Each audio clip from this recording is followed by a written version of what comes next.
Hey, hello. Hello, everybody. Let's finish this thing. We got demolished by the Red Dragon last time. Hopefully, that ain't gonna happen this time. Let's go for it.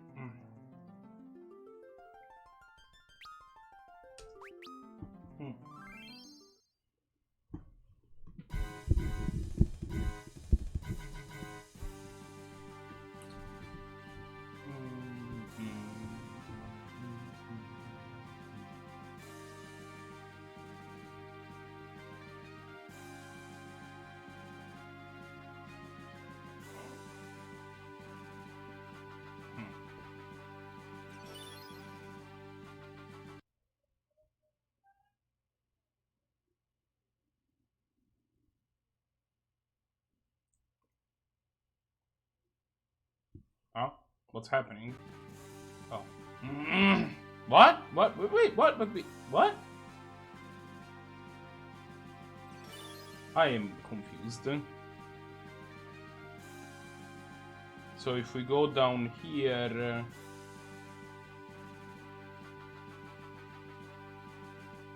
Oh. Oh.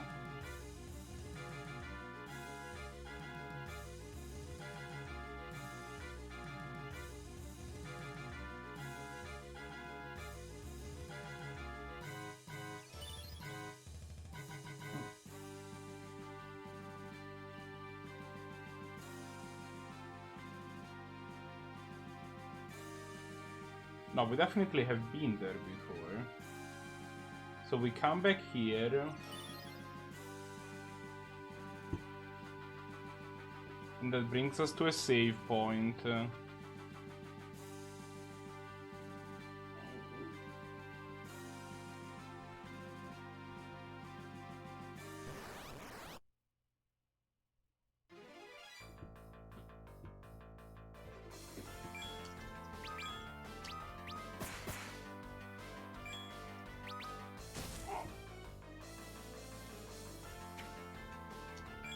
Hi, chat.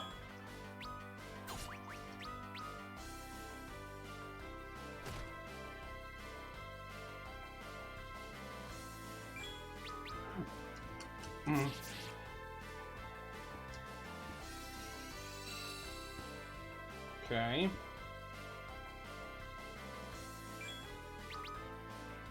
Could you die, please? Like, Finn, feeling good, prepare. Oh wow, you still have a lot of MPs.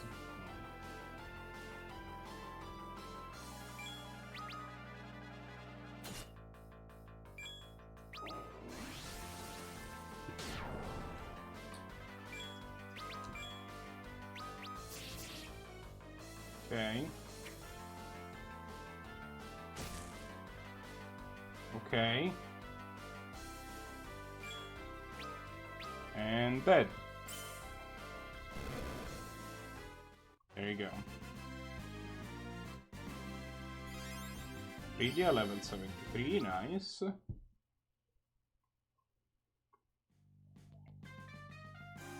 Okay, so this was the raid.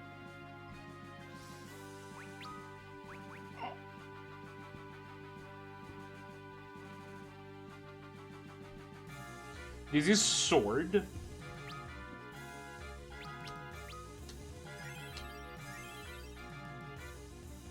Sword causes boss fight, which this time we know what's going on coming in. Let's check what this boss fight is going to do. Exactly.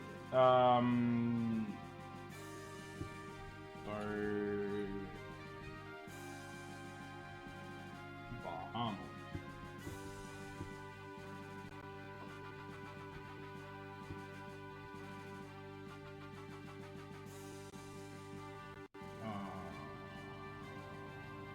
Go.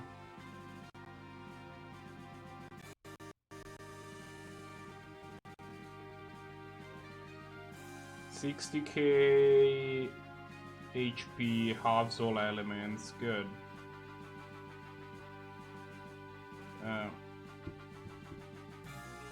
Dark Bahamut.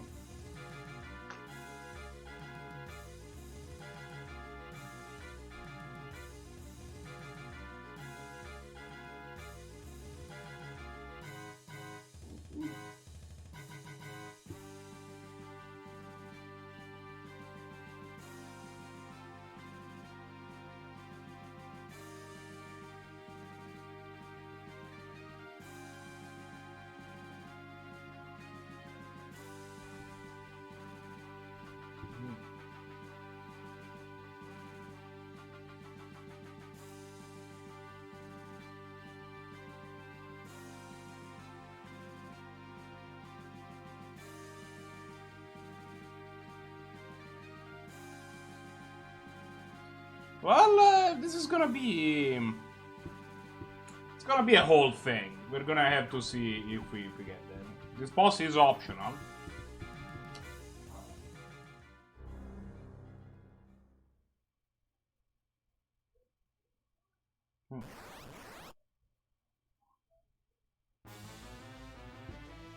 This is Dark Bahamut.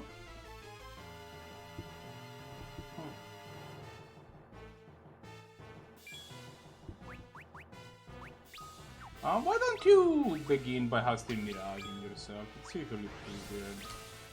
There you go, there's Mega Flare.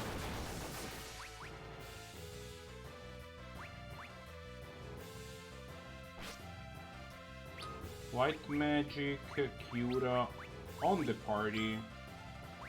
Rosa, Slow on team. Rydia, Summon Bahamut.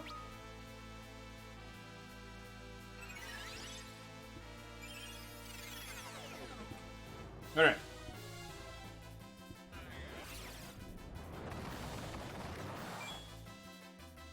Yeah, I mean, Edge is dead, that's fine.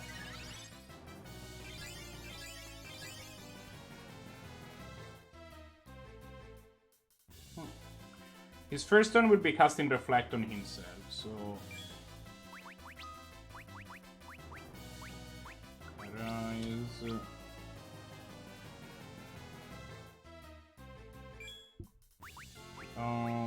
White Magic, Cura on everybody.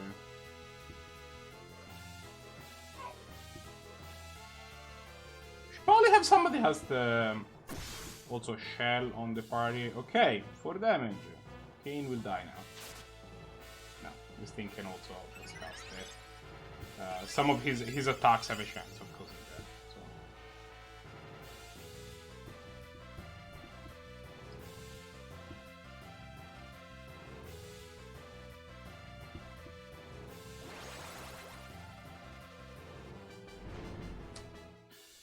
The problem is that when you cast Mega Flare on him, he responds by casting Mega Flare. So... yeah.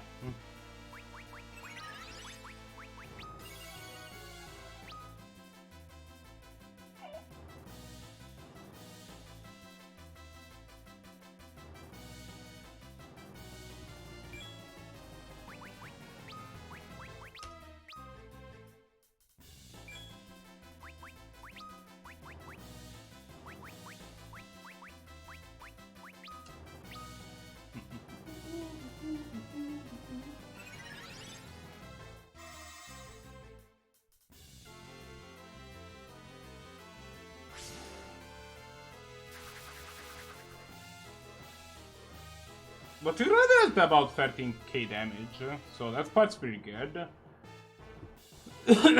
Yeah, now he's casting Reflect on himself, which is super fine. Have you considered maybe eating Shuriken, my friend? You wait, actually. Yeah, just this thing. White Magic, on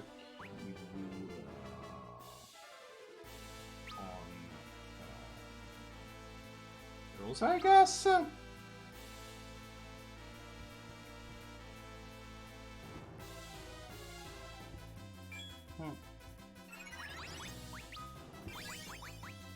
Didn't even check how much damage the Shuriken did, I'm assuming about 3k.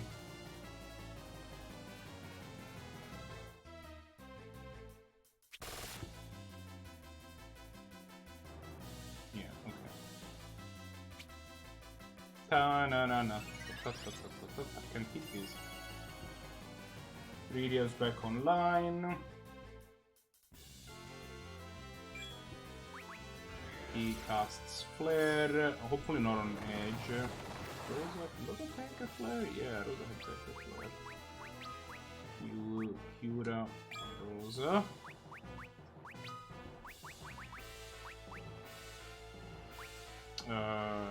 Throw another Shuriken, please.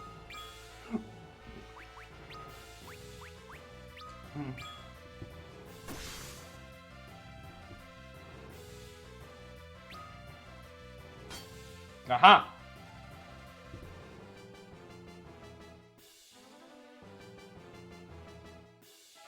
Alright. Why don't you do a nice old Kuraga on like the whole thing?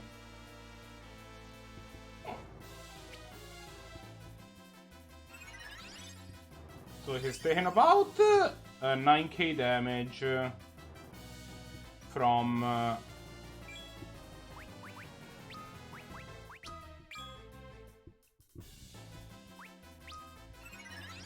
oh, nice. Kuraga went in before he jumped. That's good.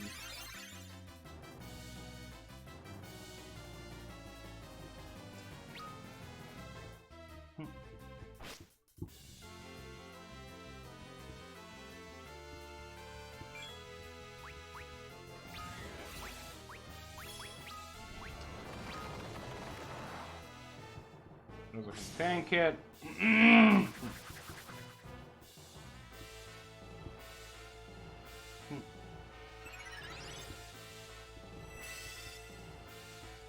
I meant to cast it on everybody, but you know.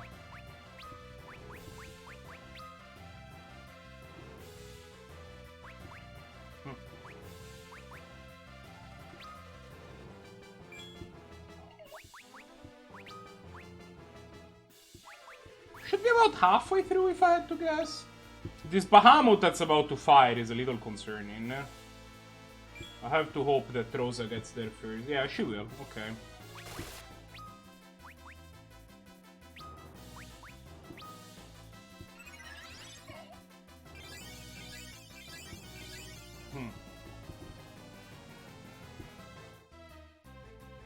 But Bahamut is also gonna deal... oh, nice. Cecil also got the shell before Bahamut happened. That's good also, because this is gonna cause him to retaliate with another Mega Flare, but it's also gonna cause him to take 10k damage or something like that, so...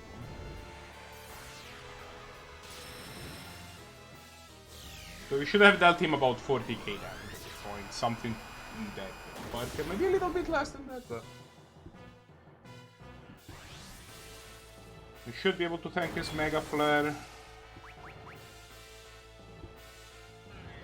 Did not plan on him immediately also casting Flare, but you know.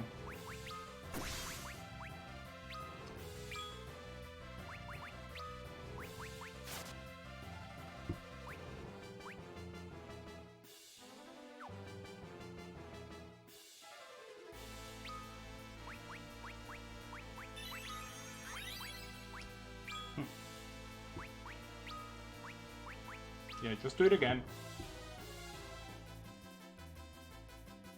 It's gonna take 2 years for you to get anywhere anyway, so... You keep throwing shurikens.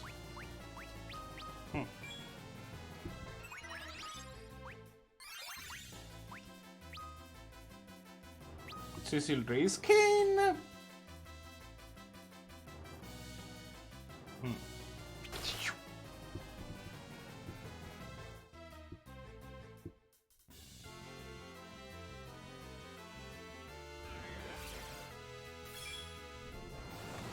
Aha, he can tank it.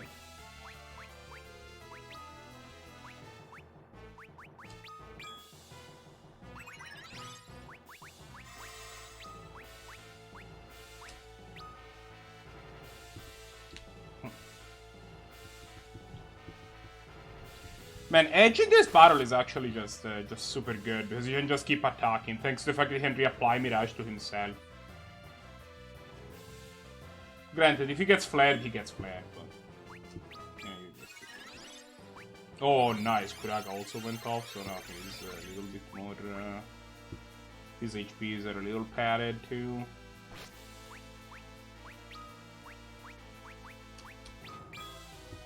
This Bahamut might kill. If not, we're a little in trouble. I think that we have a couple people that aren't doing super well. I'm gonna let this animation play.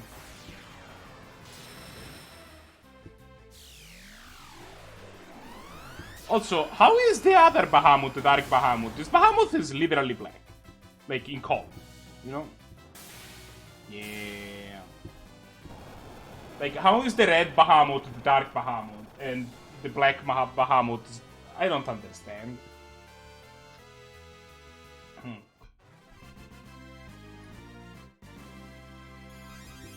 Okay, this is leveled up. Good battle, good battle.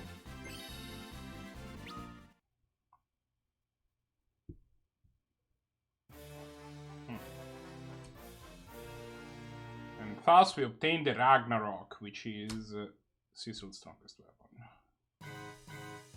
You would imagine that being called Excalibur, the Excalibur would be Cecil's strongest weapon, but no. We can do better than the Excalibur. And I think that actually, like...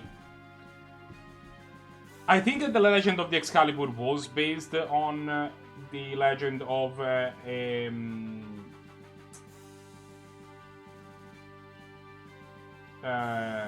some sort of king crowning sword that came from Norse mythology, but it wasn't called Ragnarok for obvious reason that Ragnarok is, you know, another thing.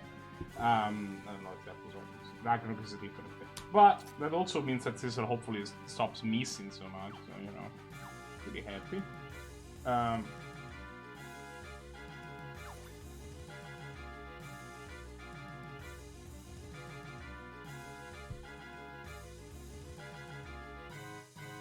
We shall now save.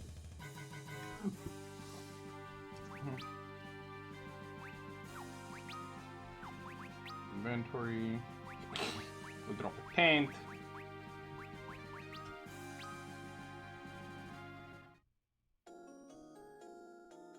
Na na na na.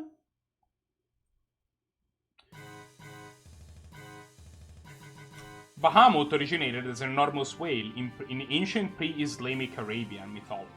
Upon Bahamut's back stands a bull with 4,000 eyes, ears, noses, mouths, tongues, and feet called Kujuta.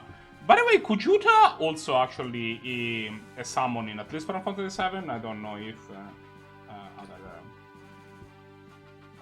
Between each of these is a distance of a 500-year journey.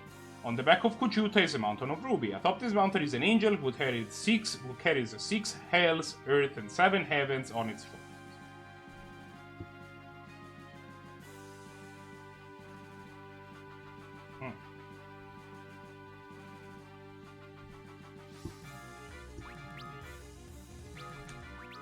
Pre-Islamic Arabic mythology is weird, apparently.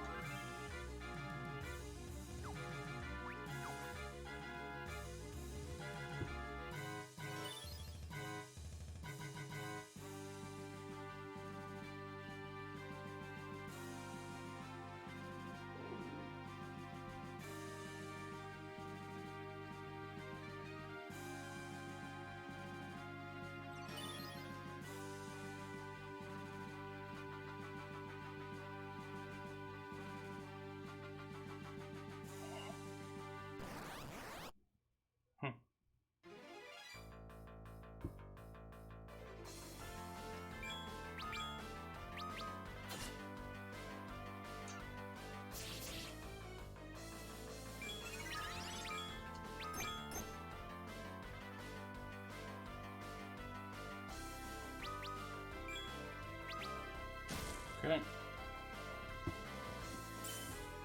I don't understand why, like, I'm sure that there is some sort of flavor on why these things cast Libra on themselves, but I don't get it.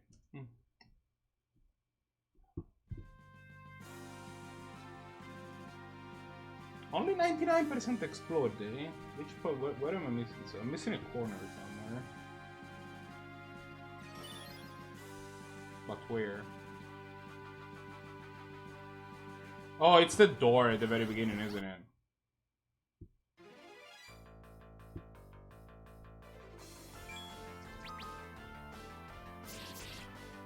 Man. We've had Rose of Fame.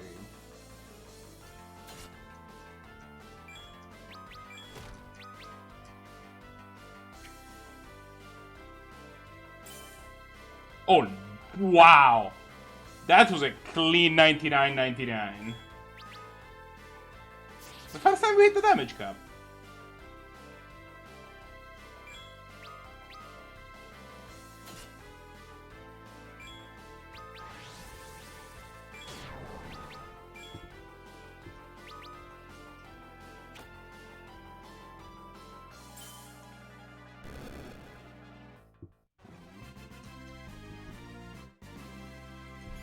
Not gonna lie, I'm still a little sad about that Wyvern lance that we lost last time.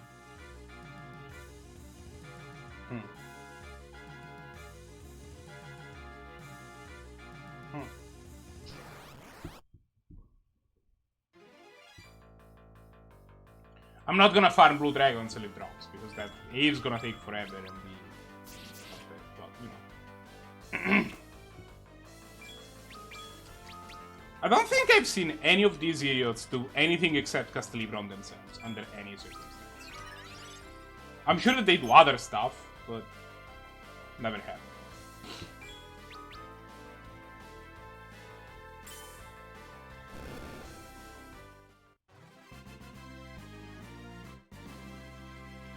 Okay.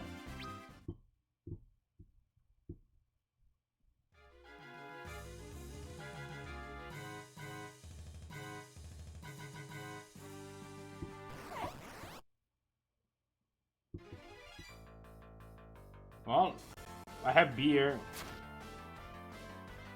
So I guess that's the main difference in the statement between the two of us. Not drinking beer.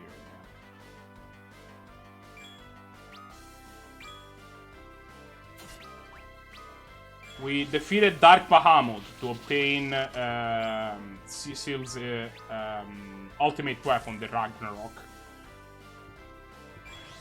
It was a battle that looked super hard and just wasn't.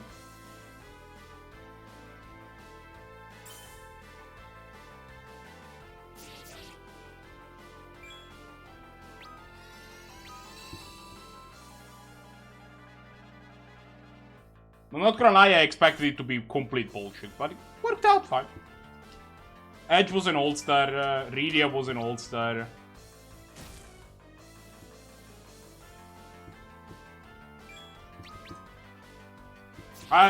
The fact that... So Edge is weird because he's worse against normal enemies, but because of his ability to cast Mirage on himself, he's capable of keep putting pressure on bosses. Even though, while the rest of the party struggles and has to like rely on people casting spells on each other, he can just have like a one-man attack machine. And it turns out knowing Bahamut is just really good. So yeah, Rydia can just like, oh yeah, I know Bahamut, here's 9400 damage, taste it.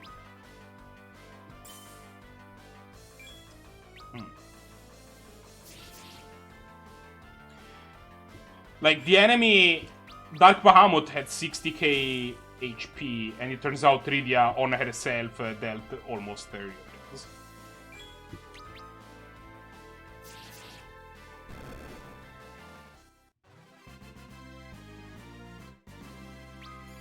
I also read the origin of the Bahamut myth on stream earlier, which is wild, it turns out.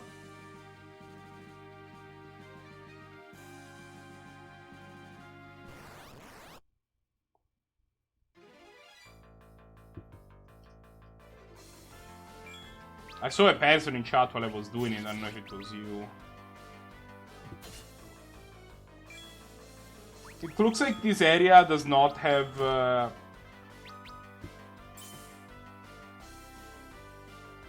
Blue Dragons as encounters anymore.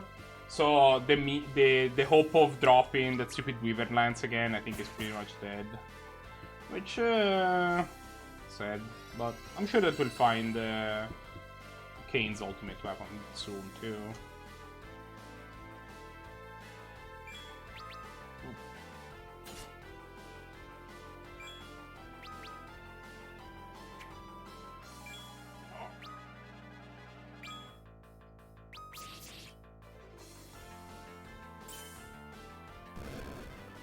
Also, yeah, Cecil now deals a casual 99.99 damage to people that are weak to it. Oh, Curse Ring.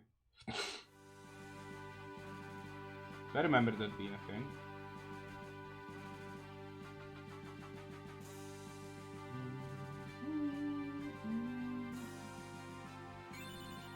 Okay, we got an elixir.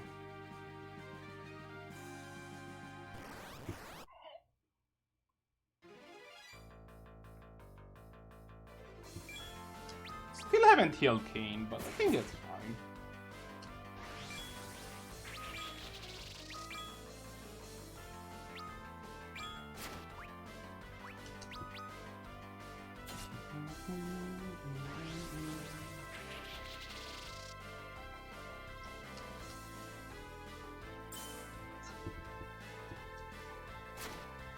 Stop attacking Rosa.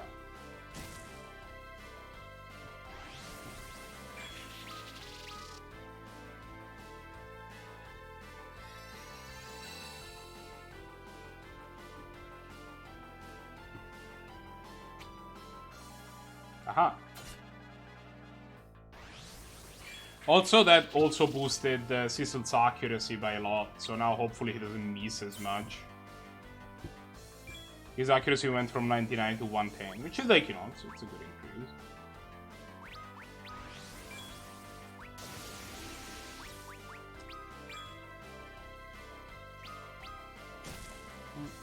Aha, Rydia with the paralyze.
Alright.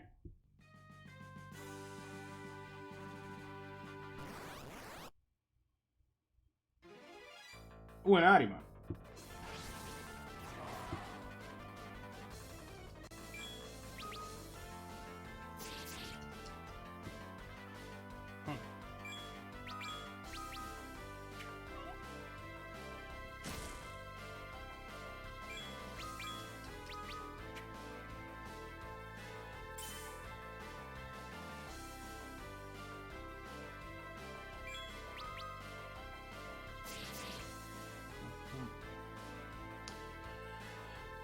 Guys, I get it, but also could you please stop missing, because otherwise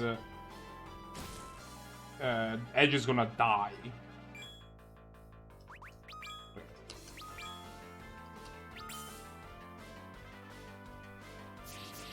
See Edge? He feels the urgency.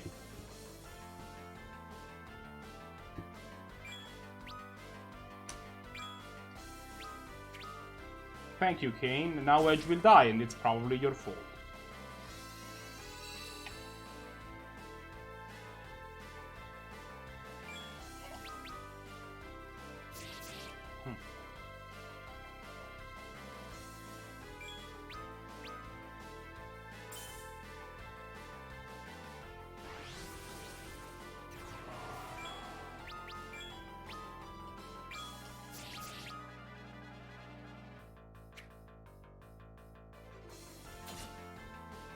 Oh my god, we made it. On one.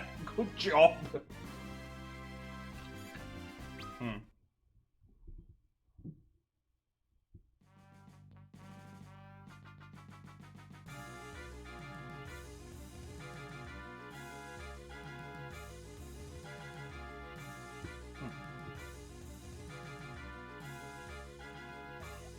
Alright.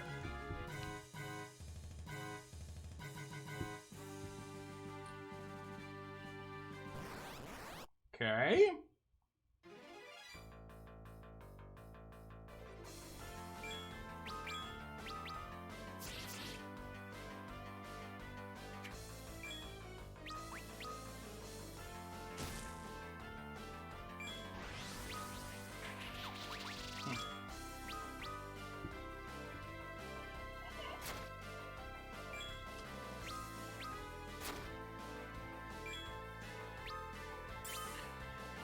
Not gonna lie, almost sorry for that sound. Not gonna lie, I'm almost tempted to like go and try and drop the Wyvern Lance again, just so that Kane stops missing every 3 seconds.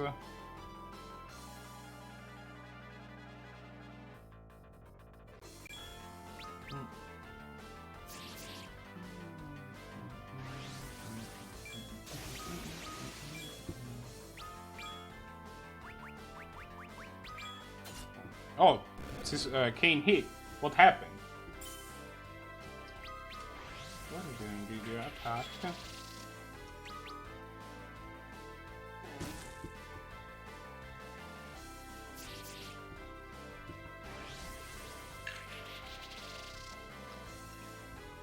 Hmm.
Huh?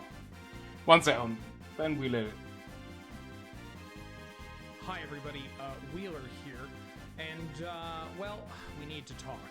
Last night, during a Friday Night Paper Fight Commander webcam stream over on Loading Ready Run, I played Commander with Surge, Kathleen, and Ben Ulmer.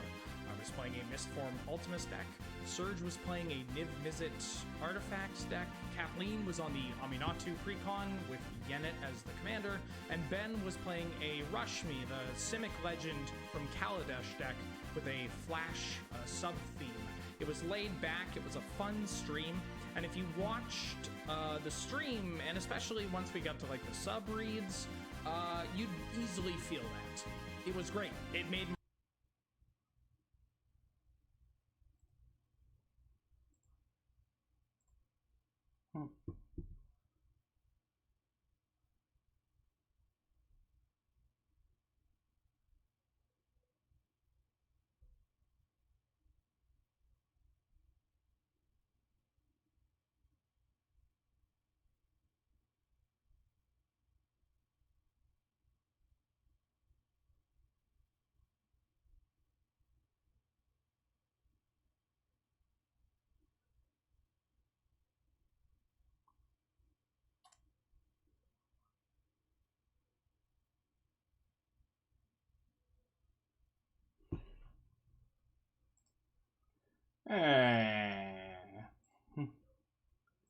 This was less important than I thought.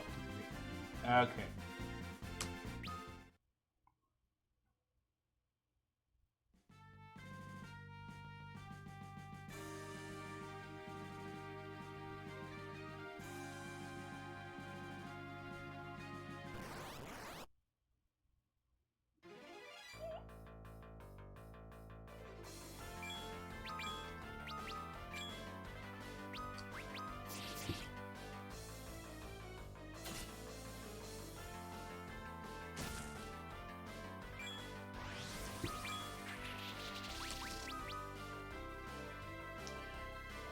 Okay, well...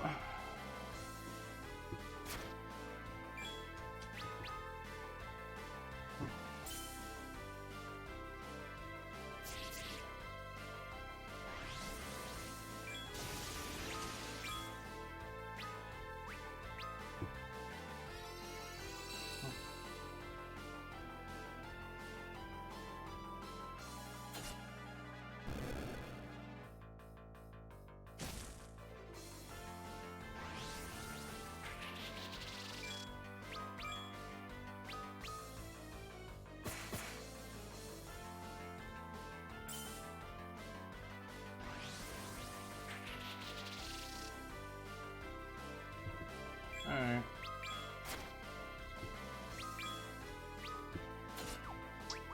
Let's,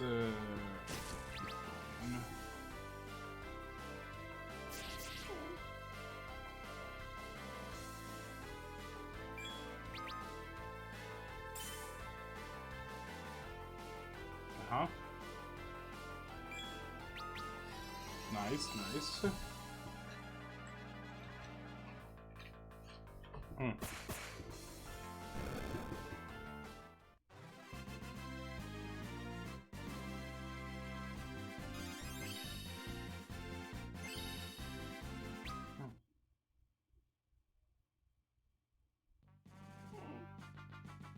Okay.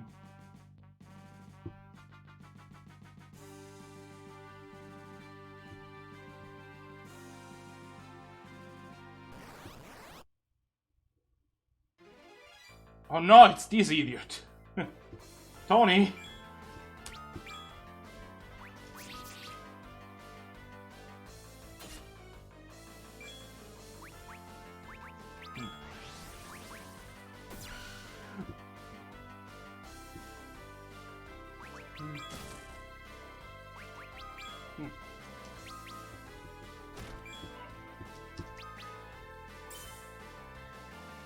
Okay.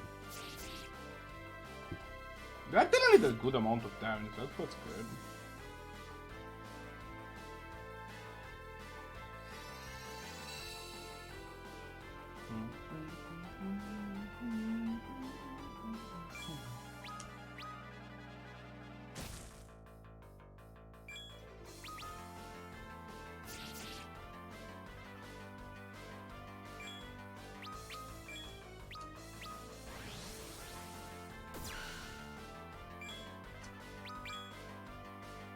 I did not mean to attack with Rosa, but that's probably fine.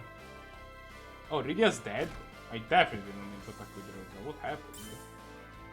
Oh, she got beamed.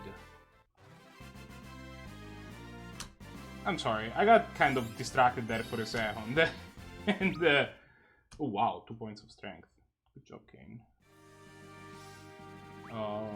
Magic, Seesaw, Raise, Media,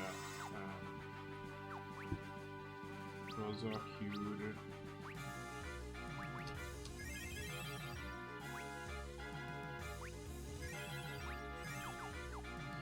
Top up the party real quick.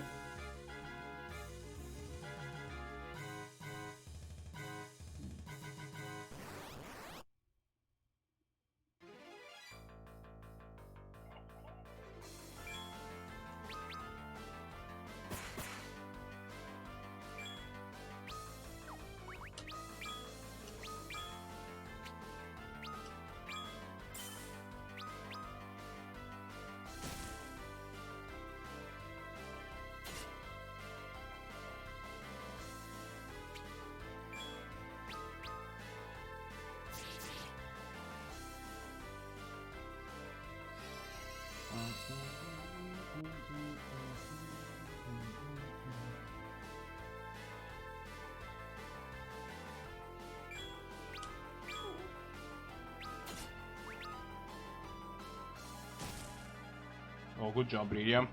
Good job. That should kill you. There you go. I mean, I think I think it's like 100 HP left, so definitely should have prayed. But I think I already played once in this fight, so we're probably fine.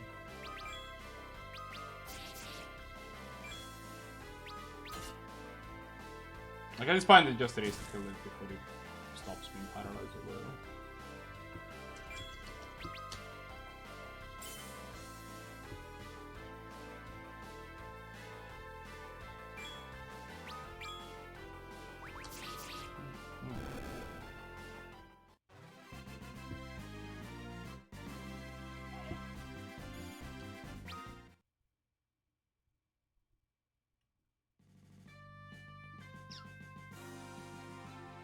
Okay.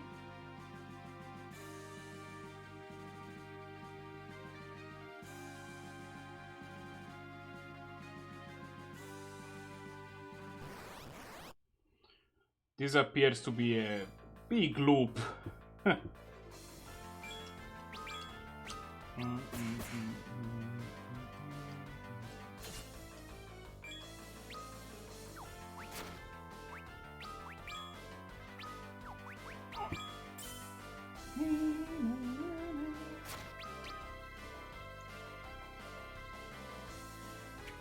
Oh, come on, Cecil.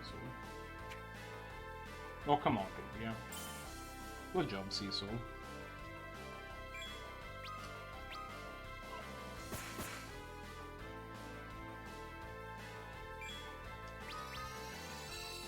Man, these encounters used to be a lot harder. I'm not gonna lie. We also leveled up, like, a lot since coming in this dungeon. So that's good. I think we gained all, like, 3 or 4 levels each.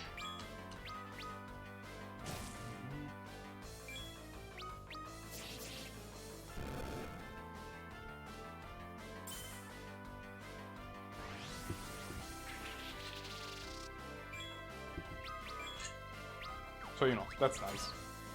I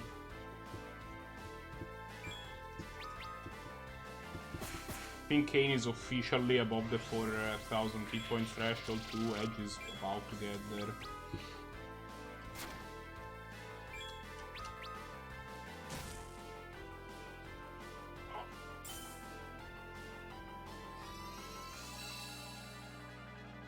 So yeah, it's pretty good.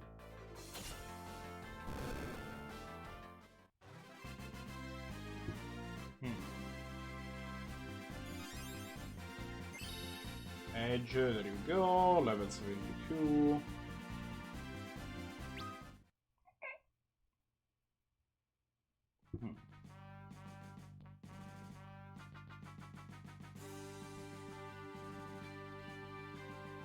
That looked like it was a hole in the wall, sad. Oh, a blue dragon!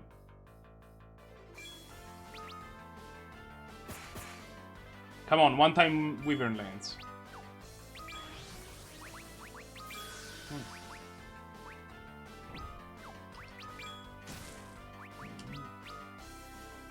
Oh, super easy.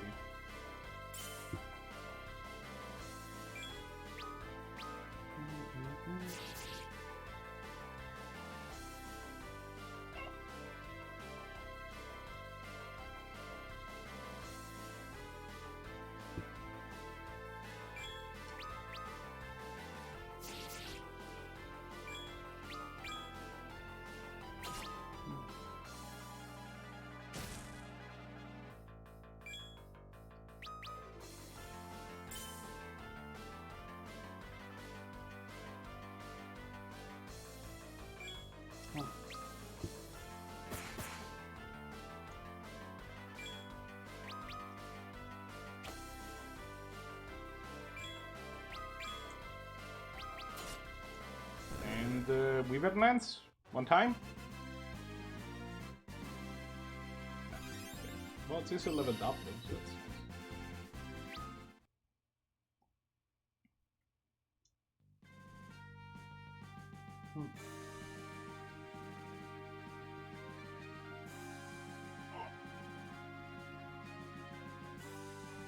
What's down here?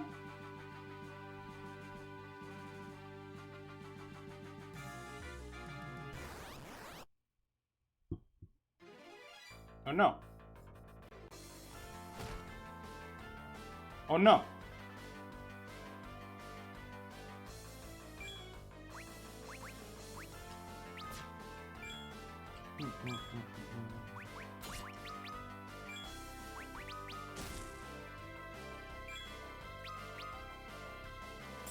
Casual 99.99.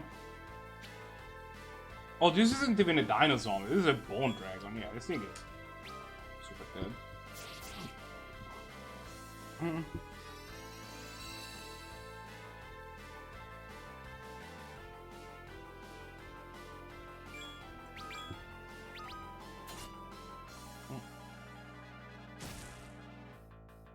And it, yeah, okay, fine.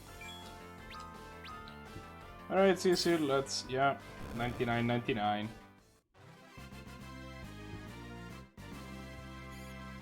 I wonder if the damage cap is real in this game, because I remember in at least one of the games that I played, I don't remember which one, I think it was Final Fantasy 2, there was a displayed damage cap of 999. Okay, that's a way forward for sure. But it would still deal the full damage of whatever the attack whatever the attack actually did. So, like, maybe your attack actually dealt, 1500 damage or whatever, or 50,000, I don't even remember, but, like, I remember that being a thing. Really, Rosa, I hope she doesn't get beamed.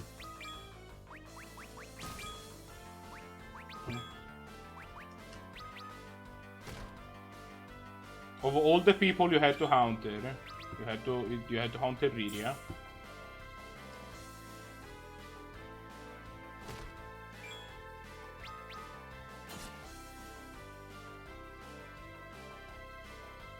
Stop countering everybody. I know that you're not 100% to counter an attack.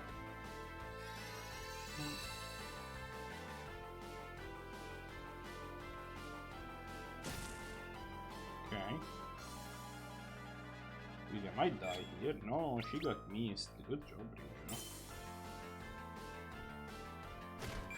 Riria. Rosa did die though. Barely. I think he got dealt like 4 extra damage or some bullshit.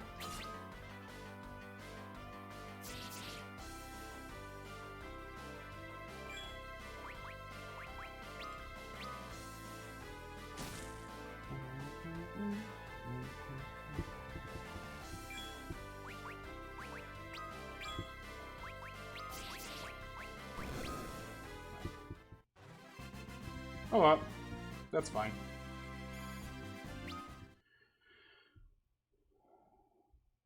Okay.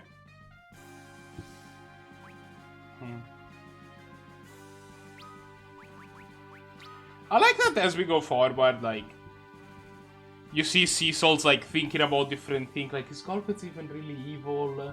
Like, Kane was also manipulated, I've done my share of things that, haven't been great.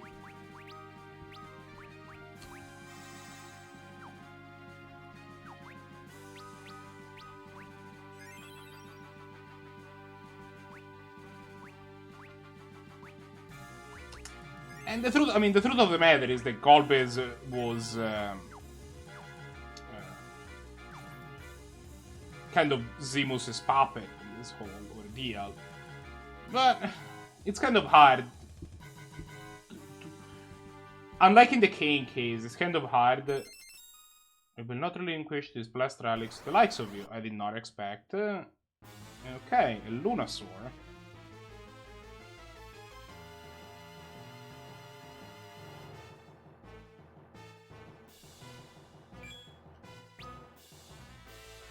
Let me check what this thing is, because...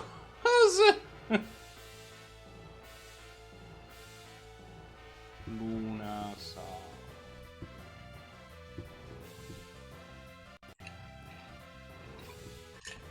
Hmm.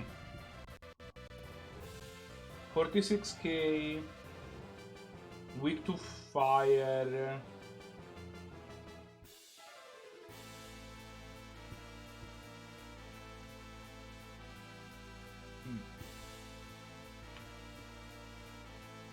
Opens with bad breath. Great.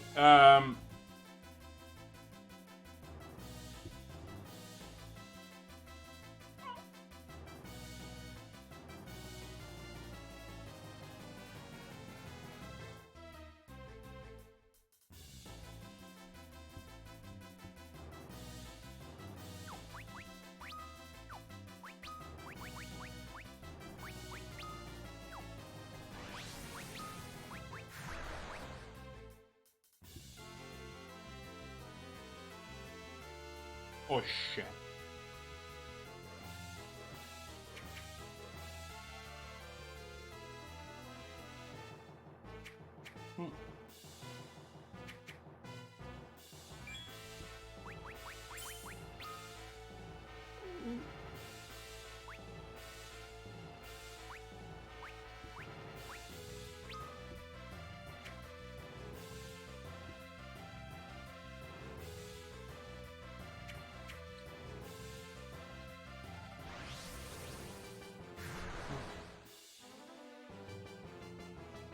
Well, that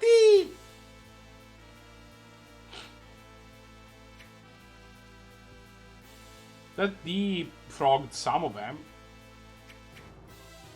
So, you know.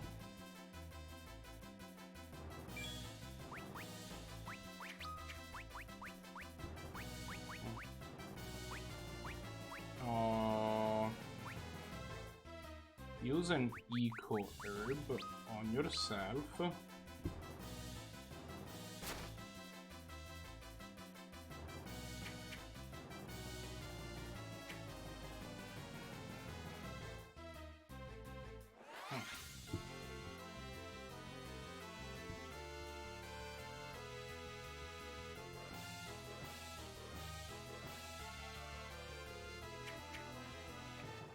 You guys keep missing each other, that's fine.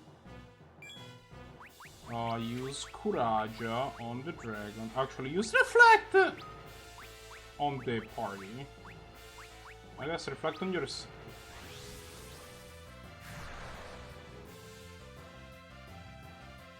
Oh wait, no, she's confused.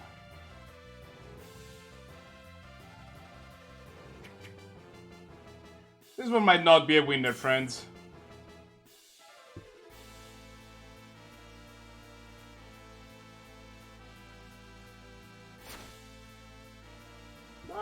If Cecil gets hit, maybe we get a chance.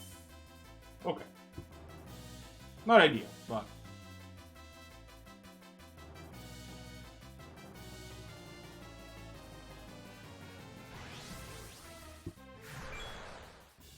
Great, he's confused again.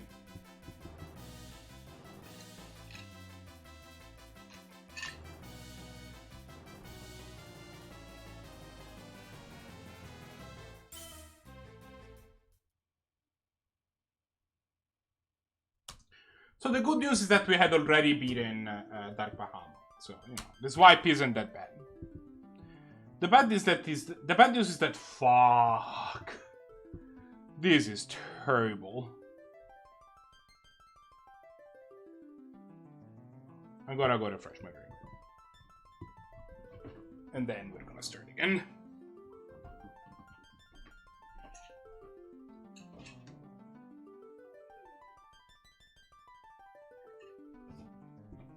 Actually, you know what? I'm gonna take a short break. I need 5 minutes to recover from that. I'll be right back. All right, I'm back.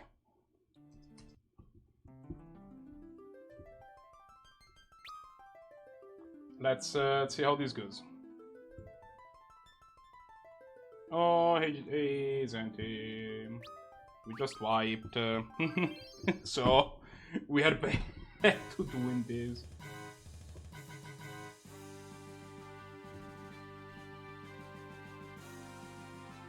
No, we did this one.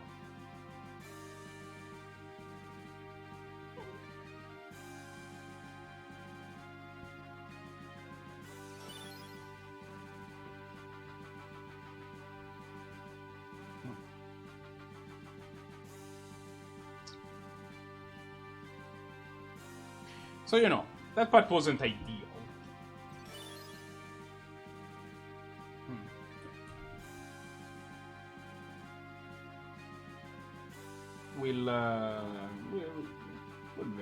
in a second. Oh, little marker.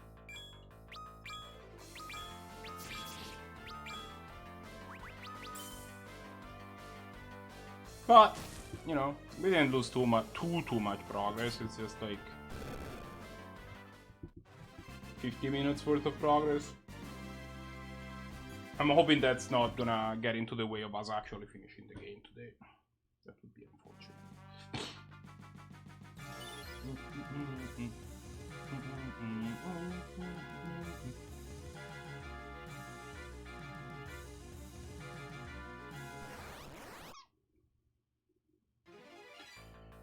Yeah, this game is harder. The ATB system makes things more complicated. I was mentioning something along the lines towards the beginning of the game. This is the first game that involves the ATB system, which is those bars that you see in the top right, that you see the characters, you know, they get filled, and then when they're full, the characters actually get to go. And how quickly they are filled is based on their speed. Previous games are just more simply turn-based. They would just do their turn, and then you would do their action, and all actions were instantaneous. The problem is that it feels like in this game they might have gone a little bit too far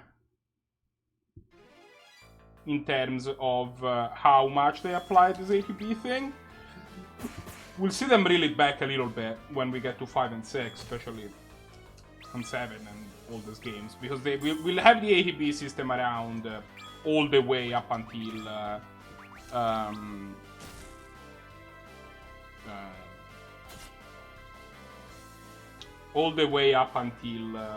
Final Fantasy 9 and 10, kinda. 10 makes it work a little bit differently. Kind of a staple of the series. Oh, Jin, how? What's up? You posted in the same color as Zanti, so I thought it was the same person. How goes? Long time no see.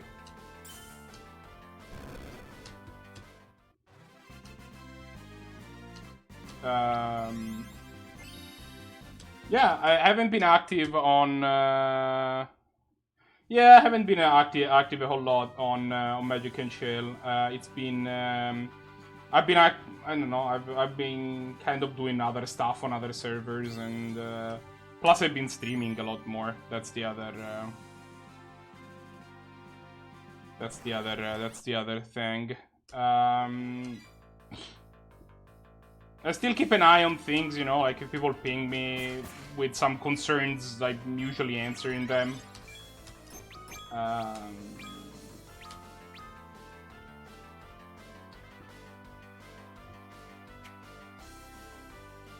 Yeah. I've been streaming 3 times a week. Pretty much throughout this entire Crisis thing. So that's been this is I had stopped streaming, like I had not done any stream for like months, and you know, now I feel like I have more reason to do so. It's nice to see you back. Yeah, so what anyway, the ADB system, in this game I feel like they went a little bit nuts. Because what they ended up doing was that all of your actions use the ATB, including like different moves take wildly different times, right? You see that, for example, when Rosa wants to ask Kuraga, it takes more time to load Kuraga than for her to actually like load her turn. And that's even more so for stuff like Rydia and her Bahamut summon and whatnot. So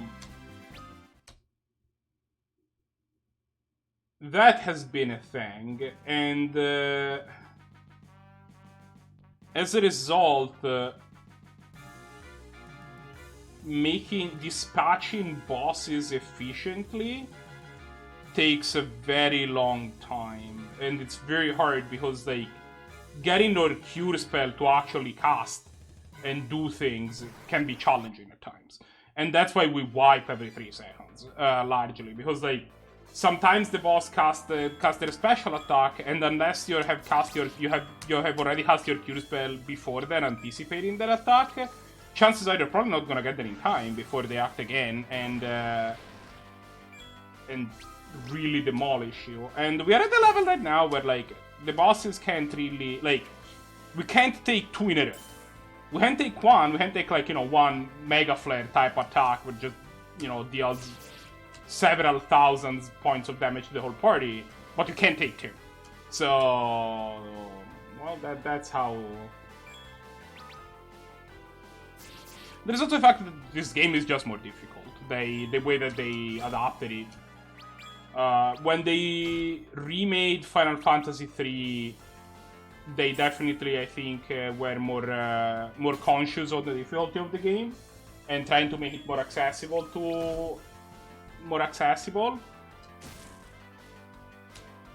They did not do that for this game. This game has all of the original Nintendo difficulty that it had when it came out in 1991, I want to say. And yeah, that's it's a whole thing.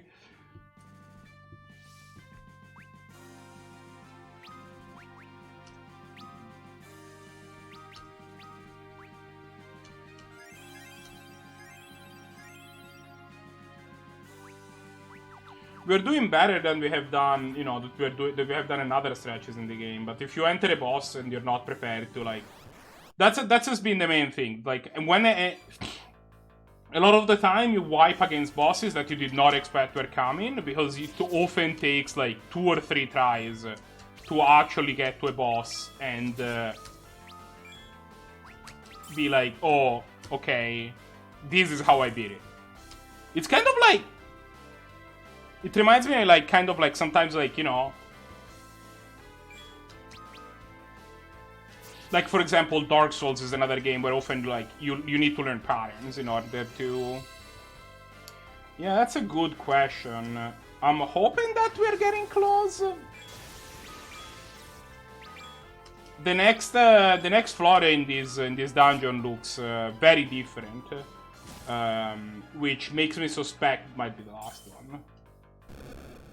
So I'm hoping that we're getting close, but there's a couple more boss fights before then. Especially because I want to get, all the weapons, I want to get all the stuff. I'm not saying I'm trying to 100% the game, but it's gonna be more interesting when we get to like. They added some special bosses, right? For example, Final Fantasy V, some hidden bosses, and like when you get to Final Fantasy VII, you have stuff like, oh, do I want to beat like Ruby Weapon? So we'll have to see when we get to those games. In these games, these bosses like they're optional bosses, but they're not secret bosses to the point where like. You need to grind for years in order to actually defeat them. I will, before I enter this room, I will drop a save state because I don't want for there to be another boss. Magic, Cecil, Cure, everybody. Let's go for it. Oh, there's a save one. Neat. What are you? Cottage. Oh, convenient.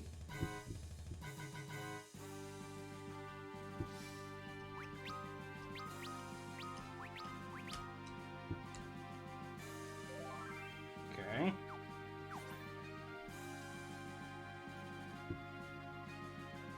But yeah, I think we are still on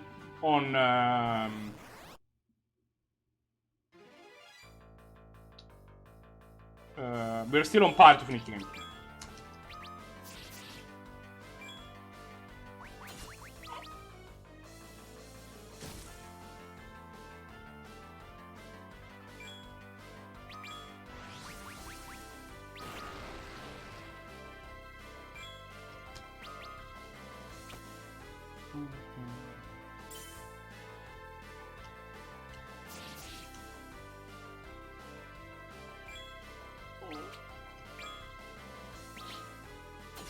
So, yeah.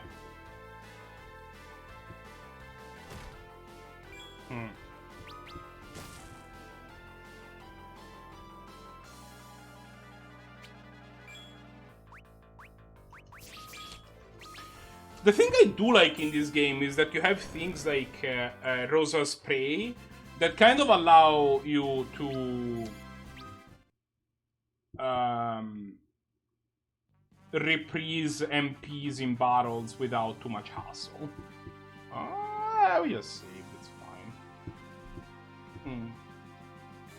Oh, this room is just empty. Ah, it's not empty. Okay, okay, I see what that's going. I see how this is. What is that?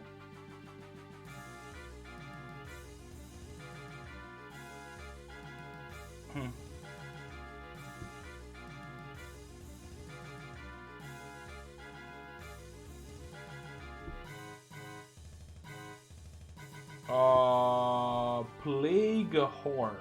Let's look at this guy. Plague Horror. Final Fantasy IV 3D. So it's an Ahriman type enemy.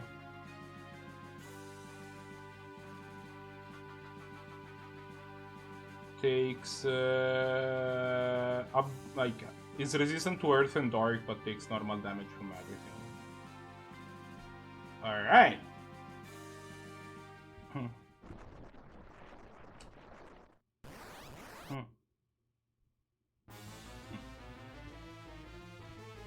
Oh, how many HPs does it think? Oh, 33,330. Yeah.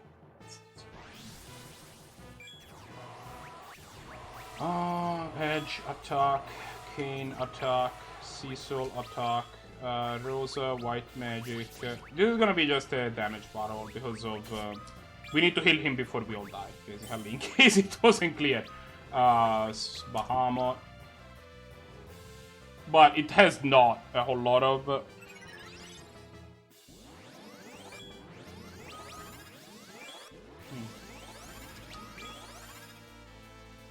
Oh, we're all hasted?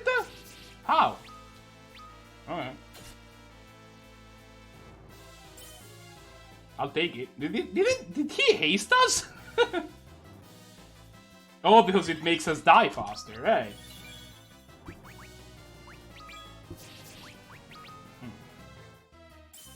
But he's taking a bundle, like, he's probably... He's gonna die, right?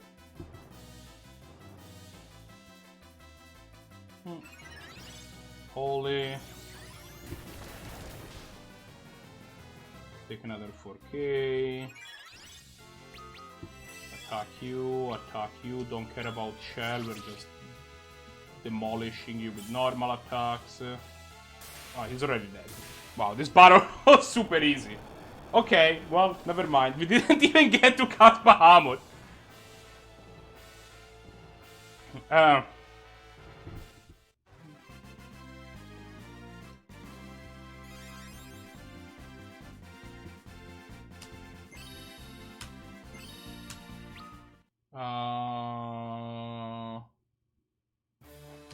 And we got the Holy Lands, so now we get to stop feeling bad about not finding the Wyvern Lands.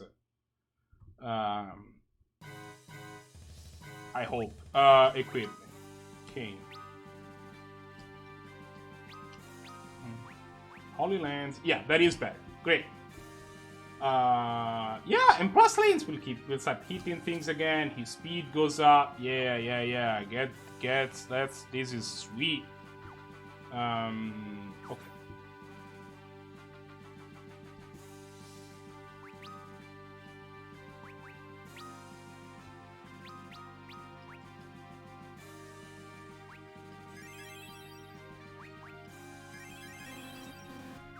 Unclear how we lost all the damage. Oh, because we didn't heal before. That guy dealt 0 damage to us. Okay. This is where the other asshole leaves, so we will save state. And now we're going to try and figure out how we're supposed to. Okay. Opens with bad breath. When stuck with a physical attack, brings the pattern more similar. Reflect on itself and be a Bahamut or Ifrit, counter with heal, repeatedly use elixirs.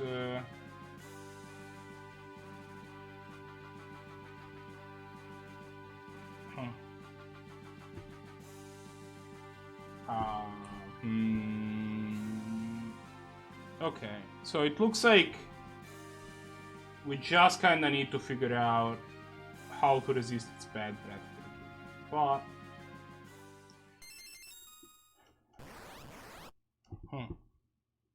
it has 46k.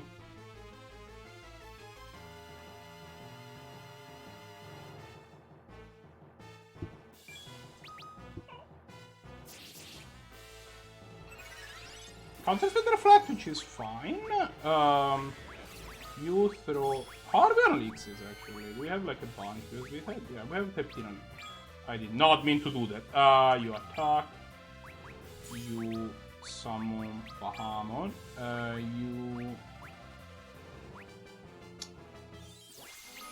Holy. Oh no, he has reflect. I didn't realize that. Shit. You attacking.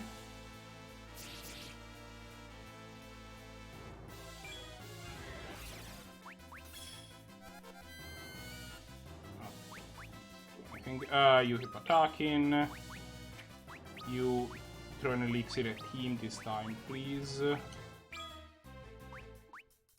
Why don't you throw a shuriken at this thing, eh?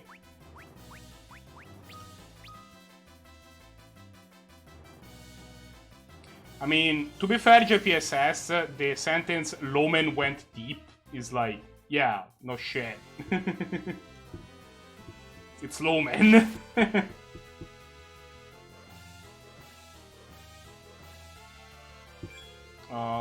Keep attacking. Oh, actually, you know what the actual solution was? We just needed to attack to get a physical attack in. Once you get a physical attack in, and instead of setting up, it's probably gonna. Oh yeah, no, that did kill her. He stops casting that. Well, here's Bahamut.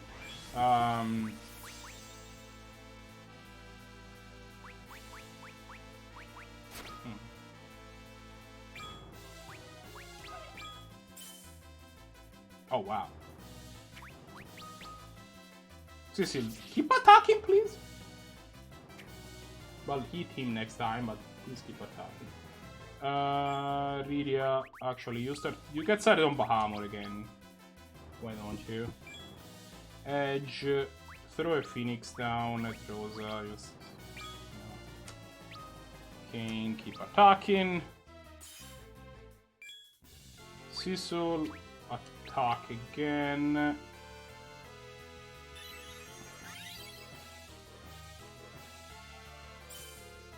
Oh, he's dead. Never mind. But this was easy. I just needed to attack him. Like, so this boss basically has two patterns. One of them is his bad breath pattern, and he will repeat that pattern of using bad breath early and often until you hit him with a physical attack. And then he resumes this. Then he changes his pattern, and then he goes to attack, casting reflect on himself, and using poison on bio. Sorry, on the whole party. The first pattern is a lot more difficult than the first one, so you just attack him early, and then the fight is fine.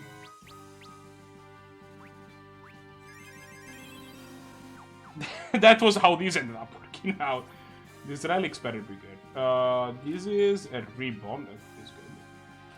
And another ribbon. Okay. Don't they already have a ribbon? Oh.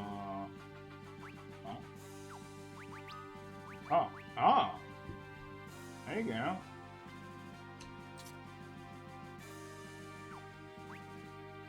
Yeah, I mean, it makes sense so that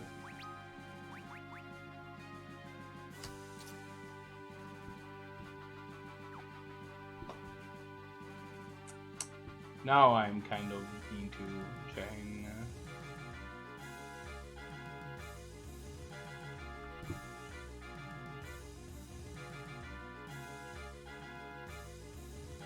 Of this deck construction thingamabob.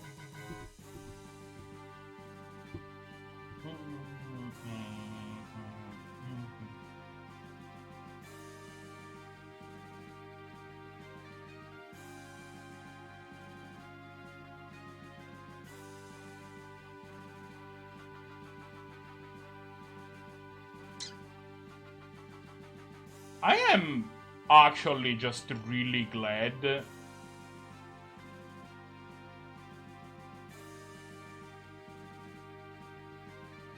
Okay, I'll need to read this later. I'm actually really glad that, like, I'm not gonna lie, when this whole Balex Belson thing with the Saturday tournaments started happening, I was a little bit like, oh, okay, what's going on exactly? And I'm actually really glad that we are working on the same team now, because he's a serious and competent guy, and he's doing a good job with his Saturday tournament, and I think we're doing a good job of boosting each other up. So, like, his tournament now today had 14 people, and it took us a while at the 10 point to get to the point where we had 14 players pretty frequently. Not. And granted, there are external factors. The Discord as a whole has grown a lot, but I think that part of it is that we get to make publicity for each other, and also I think it's been helping us. We get to put a lot of we get to put each other's name on a bunch of posts, and I think it helps a lot. Like, I think that we'll see growth on the Sunday tournaments as well.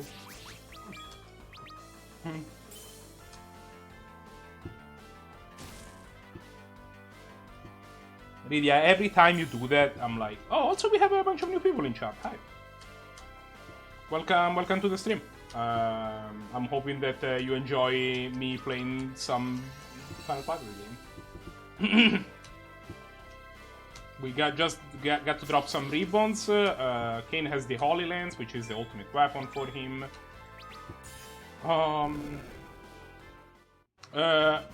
So last I checked, we had 10.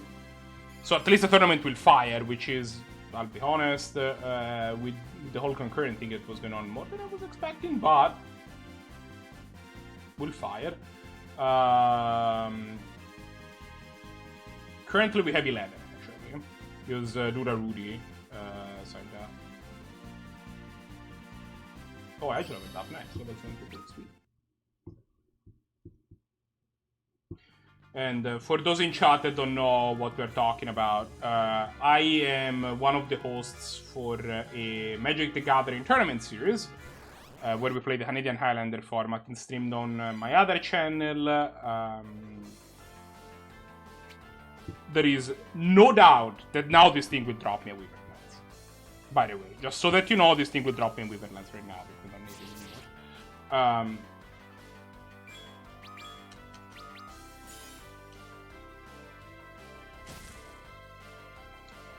Either way,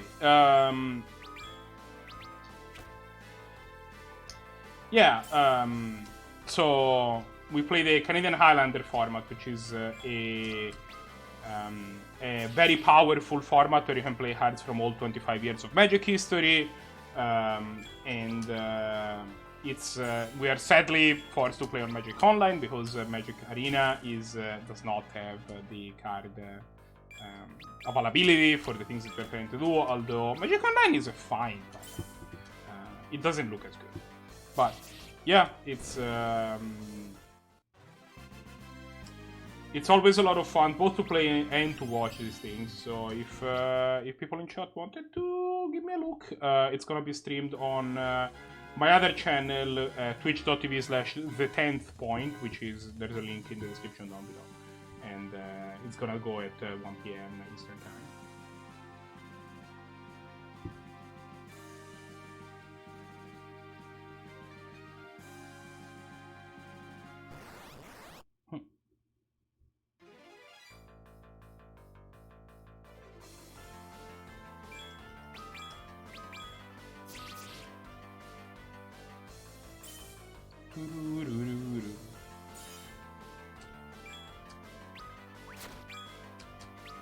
Did not mean to attack with Rosa. And for the record, the main reason that it's on another channel is that I'm not the only person that is involved with this project. It's I'm the guy in charge of it now, but it's not.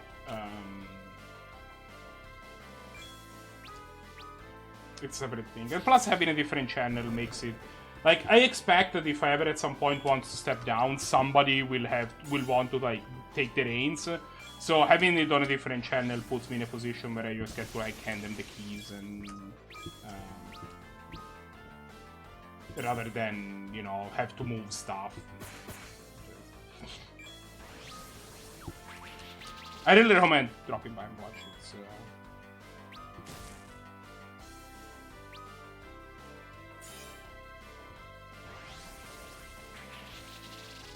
You mean 11? 1-ish? Yeah! No.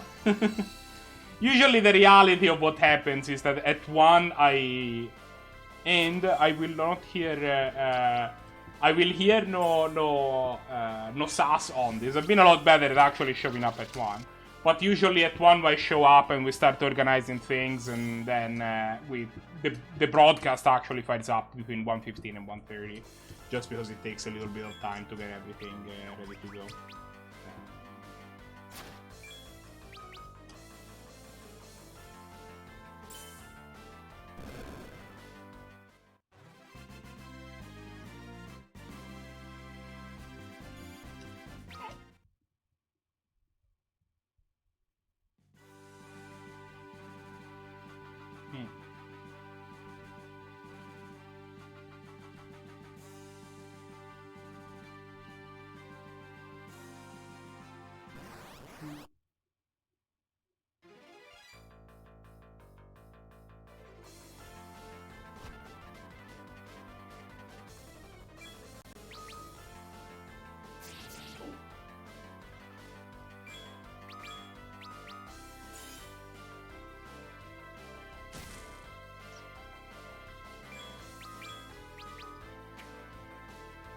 I might try to do double things that I'm thinking of trying. Either I don't know if I'm gonna get them in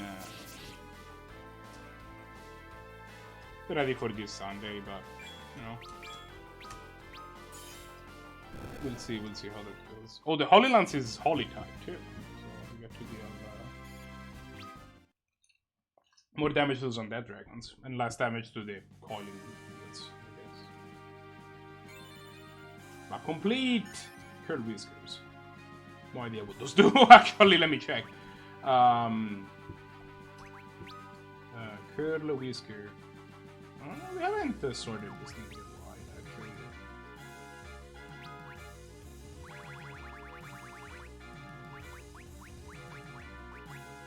Curl whisker. Casts death. Okay.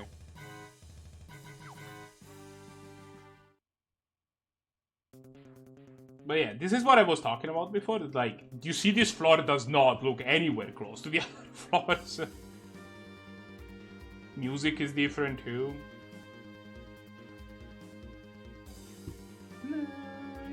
Also, this team is a bank. And don't forget to fight, you know, this thing. Which... Death Mask, sure.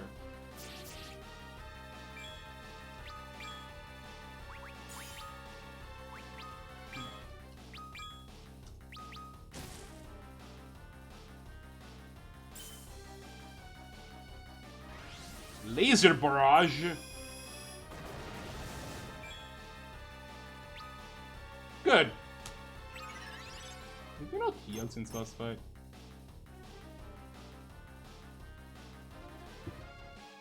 Oh, hey, loading. What's up? Oh yeah, great. It still has 27,000 HP. That seems reasonable. It's that topping people up, eh?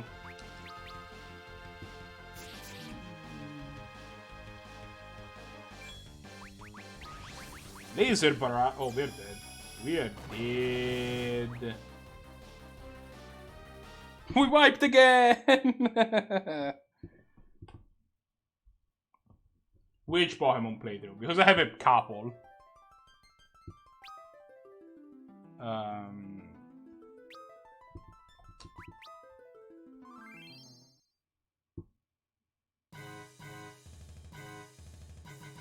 I think we saved after getting the ribbons, so you know. Baby steps, but it's progress. I think. I'm gonna go check. Kane has the Holy Lance. She has the ribbon. Okay, yeah, okay. We got the stuff.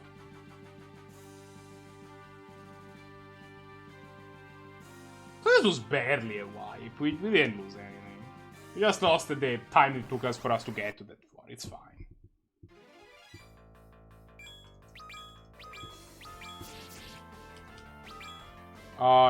Was that Pokemon Vega or?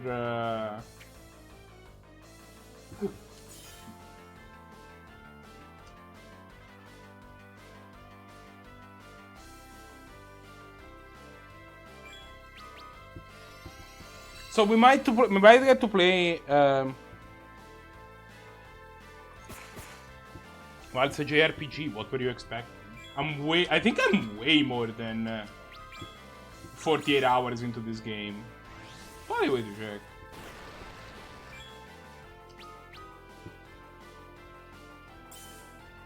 Well, I mean, if you're around now, you might get to see us finish this game. So you know, I'm hoping you get to because we already had a false start. Like I'd prefer if there wasn't another one.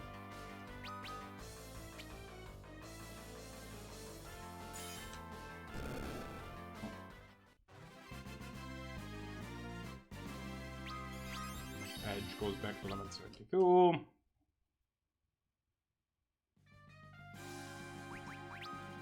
Yeah, Pokemon Vega, I don't know how that's gonna work out. We might... The thing is that... I'm not even sure what there's left to do in the game. We're kind of like... There's like a whole bunch of post-game content that we need to do some amount of. I've also been getting my Pokemon fix offline because I've been playing Pokemon Shield, and I love that game. There's a lot of things that I've loved about this game. It might be it's jumped out. It might be like in the top 3 of all my Pokemon games I've ever played. You know? Like I've liked this gen a lot. It's like a whole lot of things I've liked about it. I really love the wilds as a concept.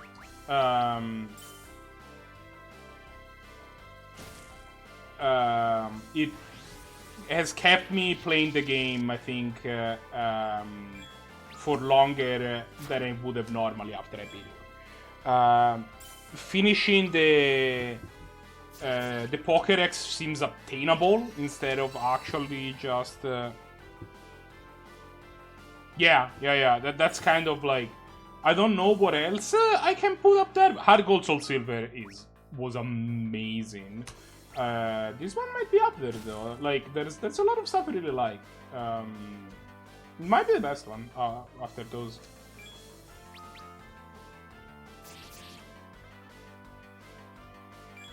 I mean, I played so.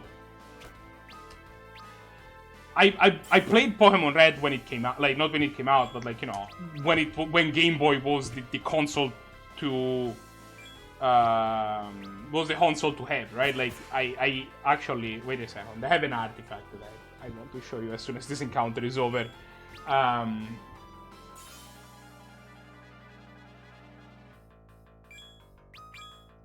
And then my brother bought a Game Boy Color, and we played Pokemon Crystal on it. Well, it turns out Pokemon Crystal was also amazing. I love the 2 region stuff. It's something I've always loved. It feels like the new Pokemon where most of them were still really cool. Unless, you know, some of the new ones are...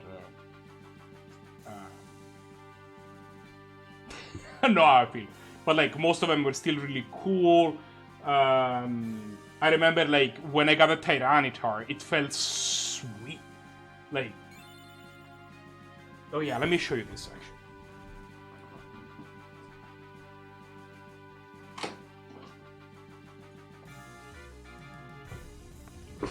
This is my Game Boy Pocket. I used to own a silver Game Boy Pocket.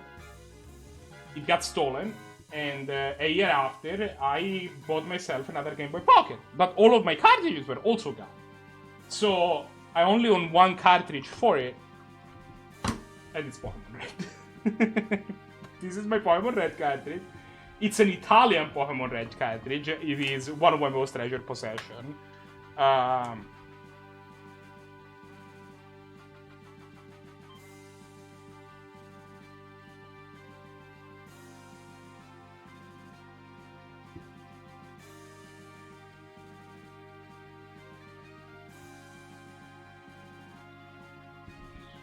Let me hear.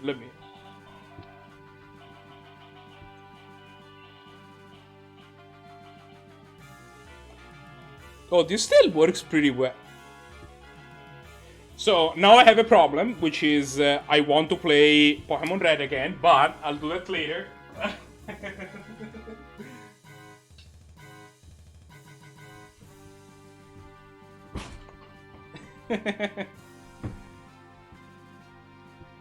So yeah. Either way, Pokemon Red is also the only Pokemon game so far where I've actually completed the Pokédex. And back in those days, it was tough. Like, you had to, like, find a friend that had Pokemon Blue and, like, find him and, like, trade with him, because otherwise you would never be able to have, like, a Vulpix or whatever. Oh, a Behemoth.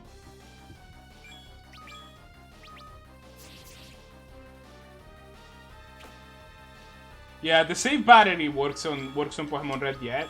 The problem with Pokemon Silver is that oh, really? You mad lad. The problem with Pokemon Red Pokemon Gold and Silver specifically, is that they had this clock time, right? So there was like a a function of the clock.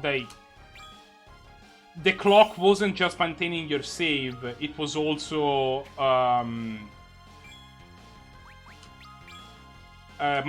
keeping the clock, so it depleted just a lot faster, and that's why a lot of red and silver cartridges are dead these days.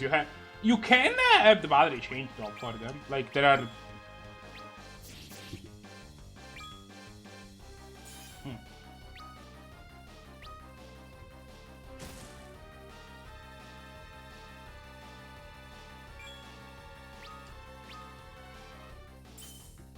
Yeah, so I had before all my cartridges got stolen, I had Super Mario Land 2 6 golden coins. The game's amazing, by the way. It also has one of the most amazing glitches I've ever seen anyone perform on any cartridge whatsoever. More of that in a second. I had Donkey Kong Country 3 for sure, Pokemon Red, but then it got stolen, but then I had Pokemon Red.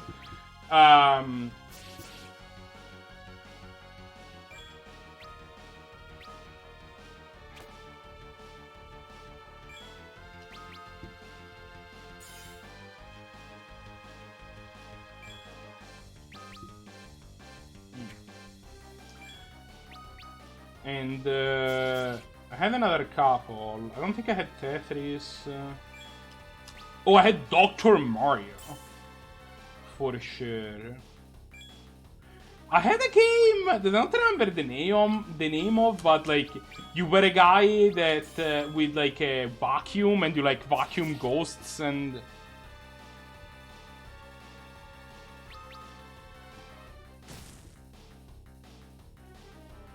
It was sweet.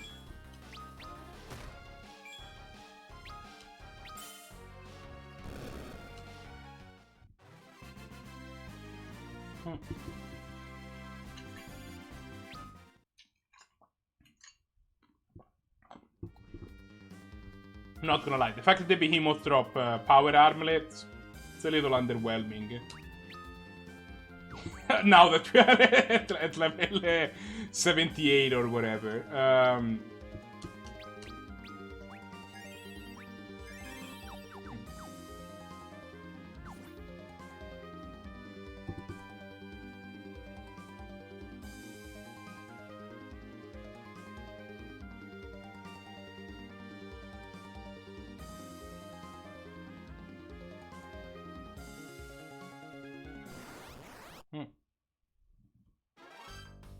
Alright, it's this asshole again.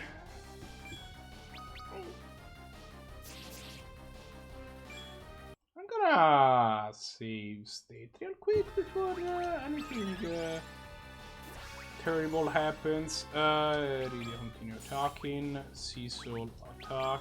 Rosa Ray.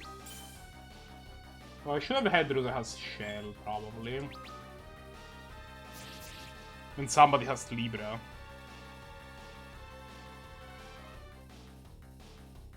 I mean, the Game Boy Pocket and the Game Boy were at the same library, right? Like it's the Game Boy Pocket was just the same hardware in a more compact way. Sorry.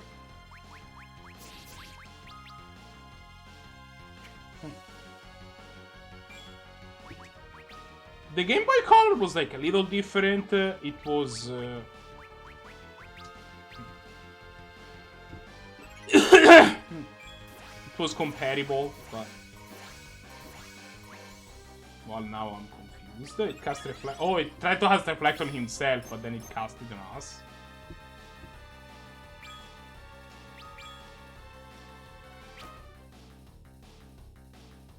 Oh, right. Okay.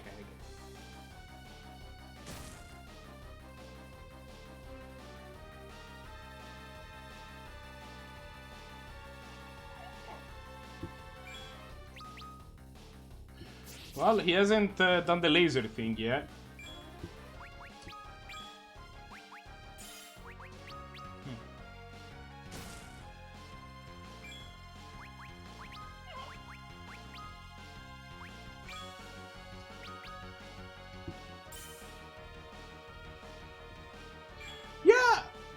Yeah, I mean, GBA, it's a little unfortunate that they're first.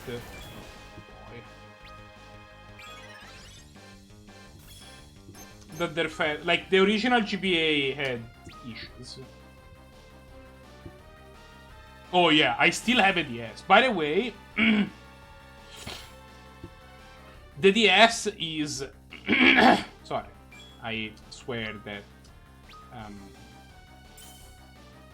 the DS is a very powerful machine. You can actually I have a Nintendo DSi, which actually is like an anniversary edition, so we'll probably sell it for like a decent bit of money. But the thing that the DS does is, did somebody knock on my door? I'm gonna check on the 1 second. If that was you.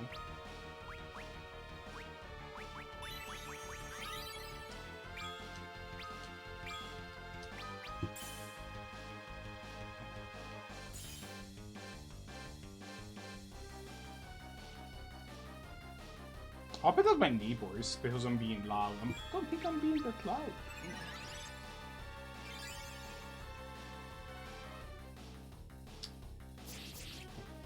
Okay, we hear this thing. Let me check if somebody knocked on my door real quick.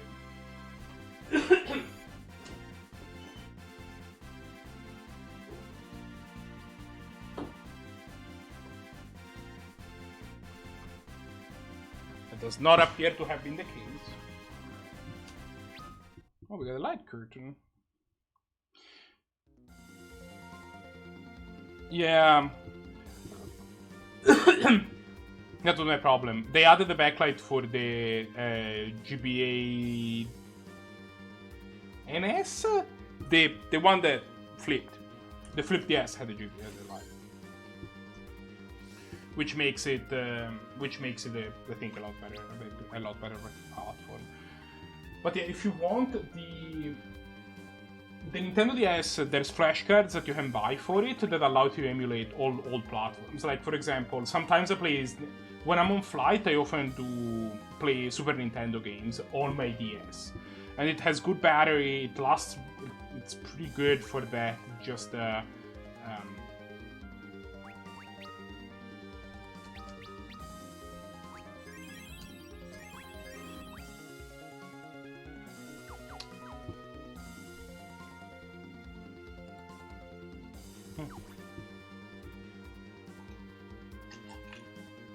Let's found the Fuma Shuriken, which we're gonna apply directly to the final boss's face.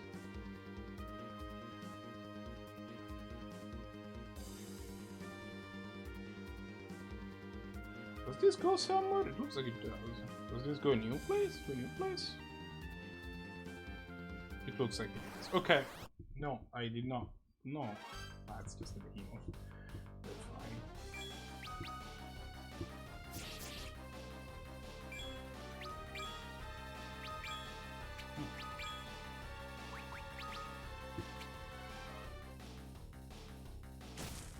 Yeah, that's actually the thing I didn't like about the DSi as much. The DSi does not have a GBA port.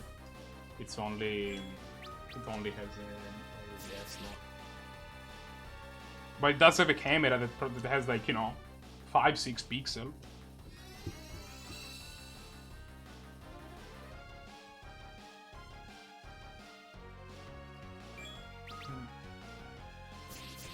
Actually, since we are on that, let me just I'm gonna go pick up my DSi in a second. Actually, I'll show it to you.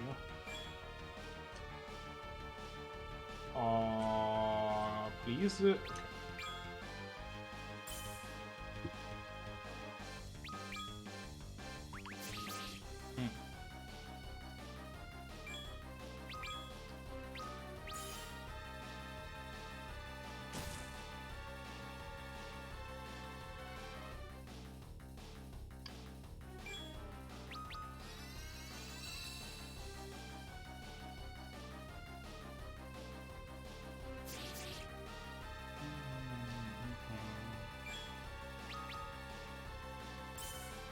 Okay. Yeah, it's a nostalgia stream.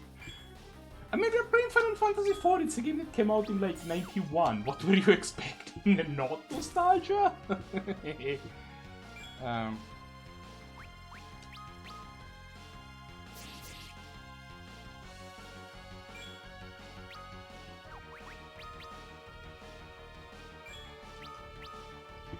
Yeah, I thought that the contest stuff that they added in the gen was something, and I don't know, like, and I could never get into it. After a while, I understood how it works, and I could win contests pretty easily. It would work in a weird way, but, like, you could do it. But it just didn't feel like it's whatever.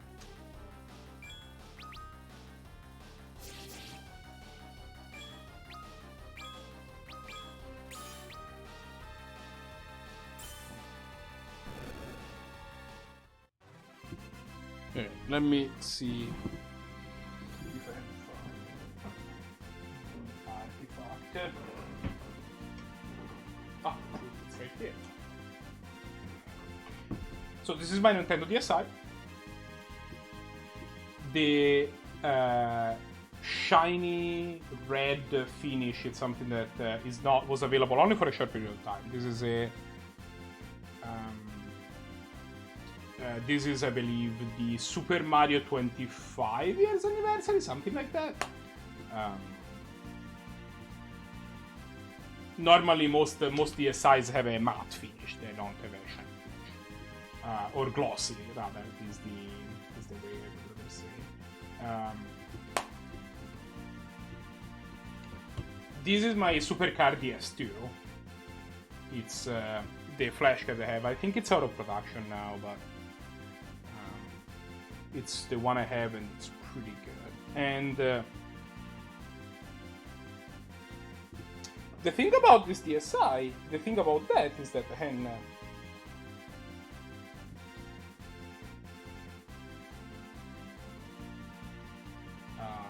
let me You know what? Let me just go. Let me just show you my set. Let me just go to camera. I can't believe I don't have a thing here that allows me to. Oh, video capture device, outsource, webcam, outsource. There you go.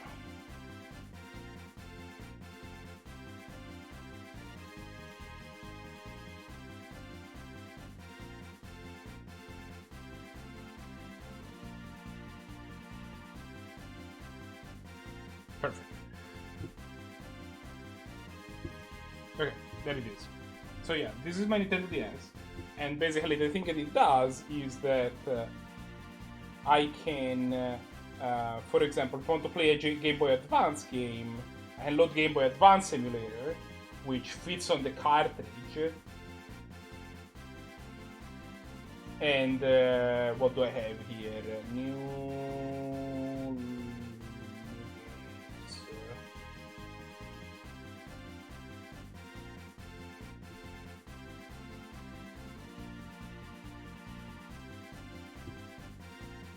There you go. I have, for example, Final Castlevania Area of Sorrow.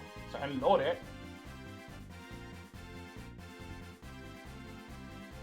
Ta-da! And there's it.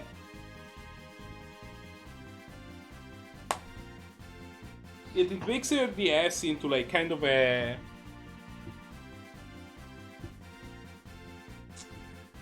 it makes your DS into kind of a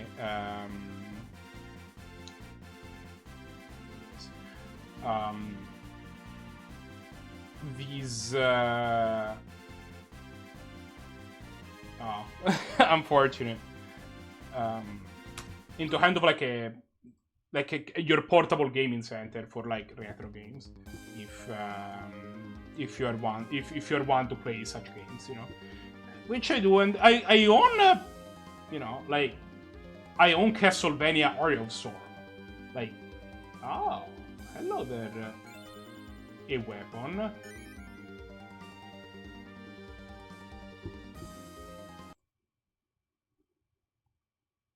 Like, that is a game that I can legally emulate.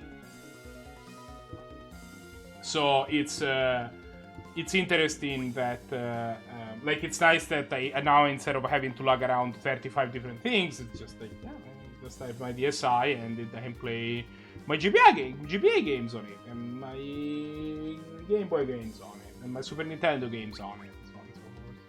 Especially because, like, I think that they really like doing on like playing journeys, for example, is to play is to do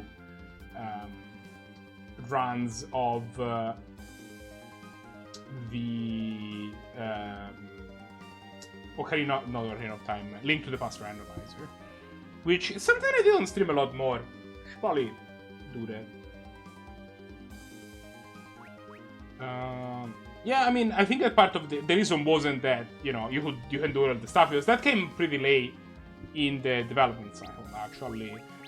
DS flashcards were not. It took some amount of time because the DS flashcards became available. Okay, now we can get the Masamune by beating Ogopogo. But it's certainly a powerful machine. Okay, let me figure out what Ogopogo is about here real quick before we get demolished. Ogopogo.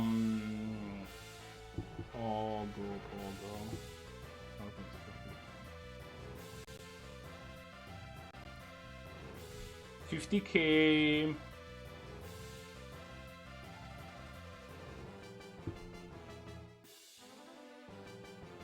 And it has a pre-made AI script that is deluge, attack, deluge, attack. So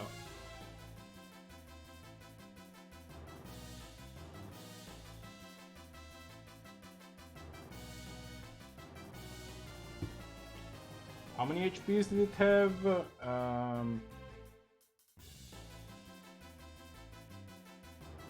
50k, takes half damage from everything except for lightning, which it takes full damage, but it counters. Okay.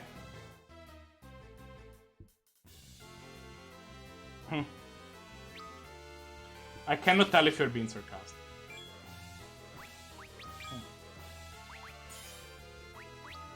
Oh, let's do the Bahamut.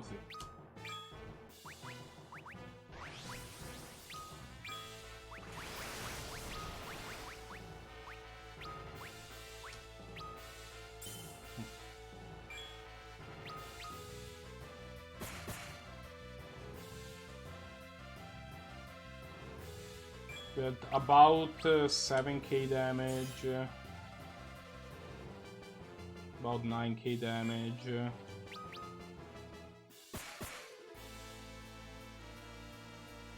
about 12k damage, probably close to 11k damage.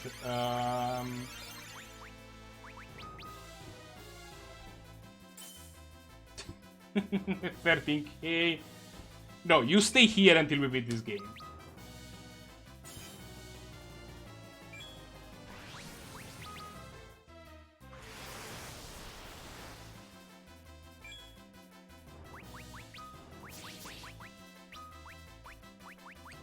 Should probably slow this thing down also. It's been a wildly successful strategies against bosses.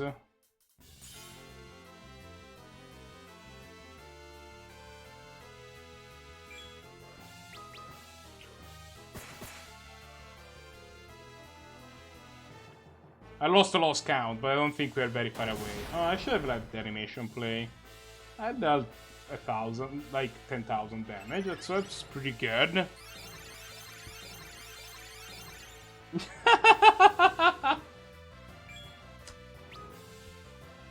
Are you being like actually serious or?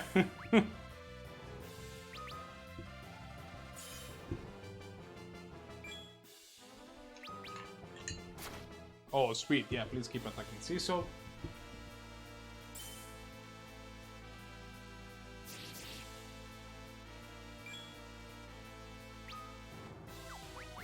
Yeah, I like the Bahamut thing the first time we did it, so let's do it again.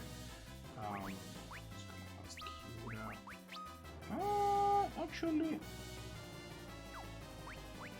white magic Kirada on the party again.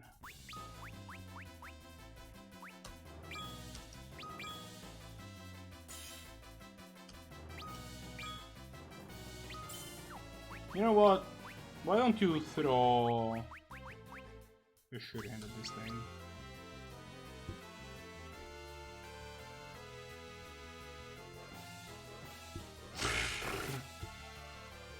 Ah, it does 4k damage. Wait, what? It's dead? I thought they had 60k. Huh? What?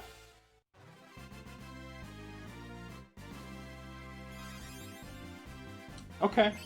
I mean, I'll take it.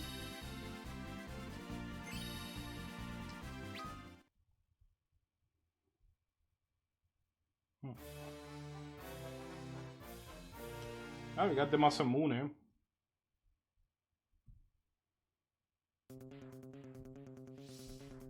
That is Edge's strongest sword.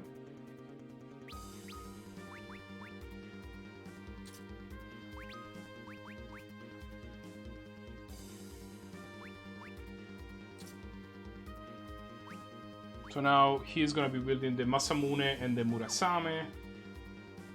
And we get to retire the Kikuchi Monji.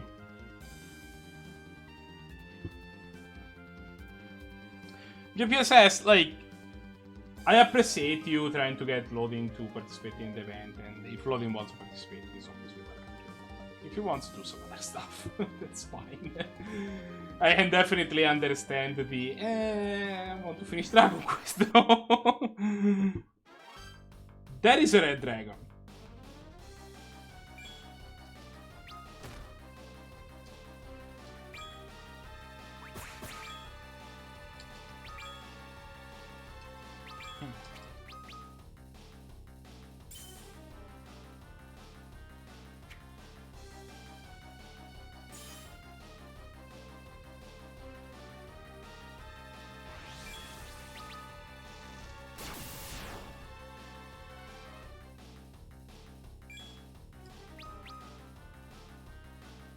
Can we get out of here, please?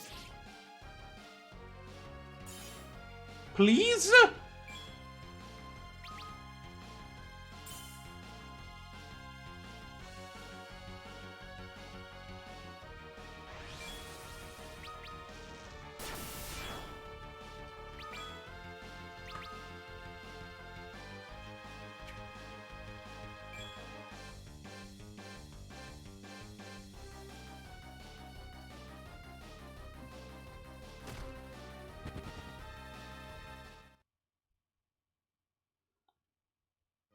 Okay. We did not wipe again. So that's, you know, solid. I did not figure out that you could encounter red dragons here. So that was a bit of a surprise.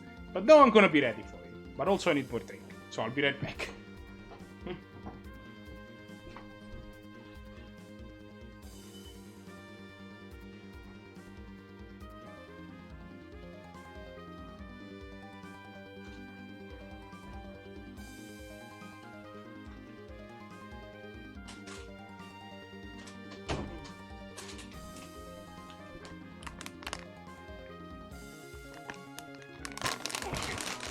All right.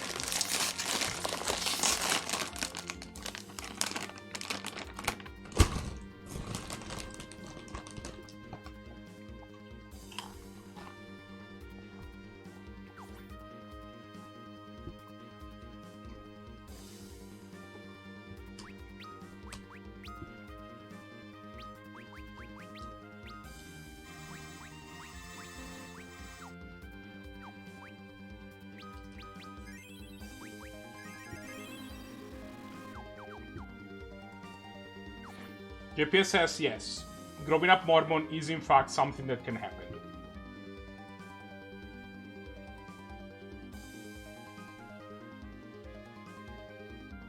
I know this might come as a surprise, but... Yeah, I got the preemptive.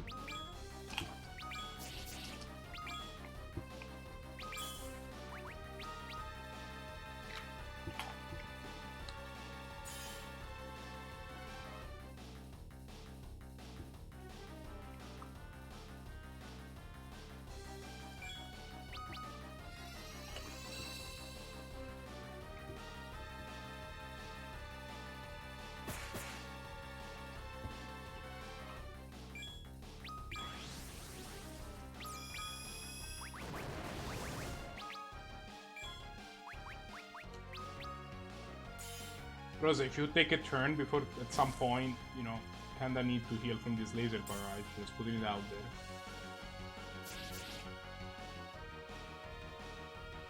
Thank you.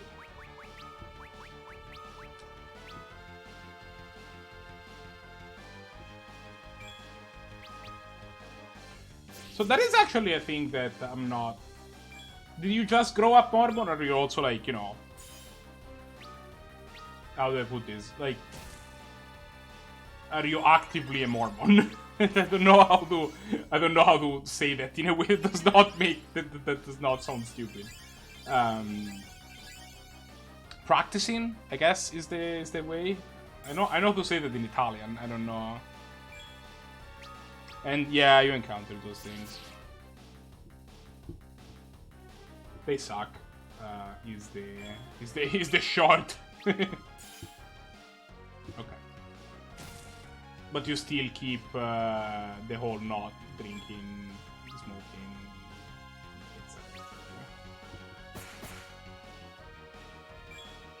etc.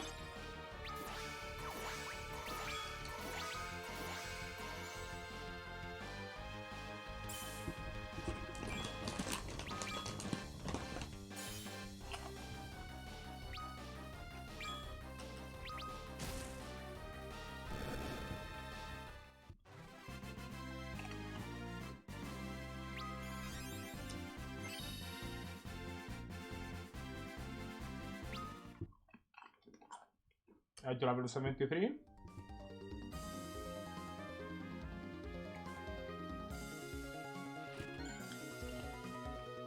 Have an elixir.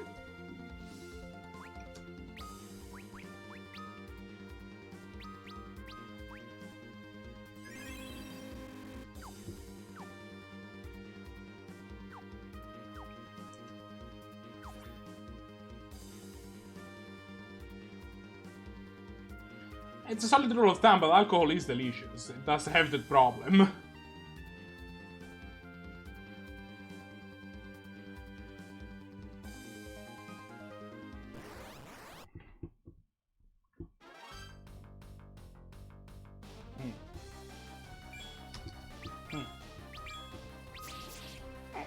Lydia one time.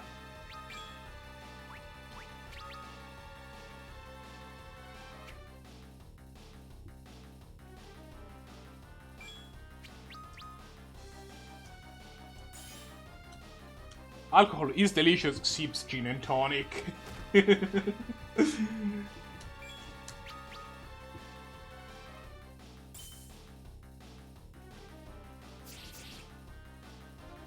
do you mean?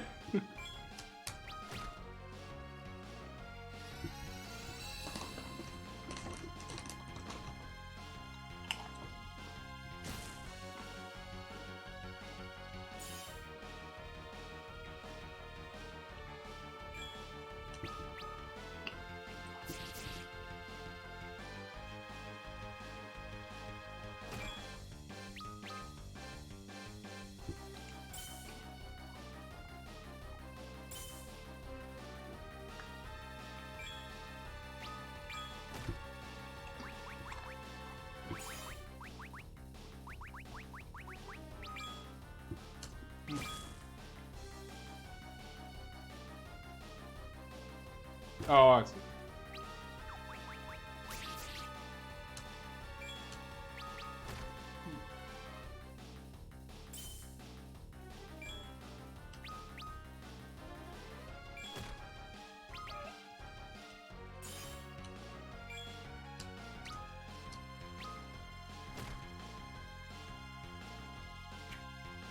Lydia, come on.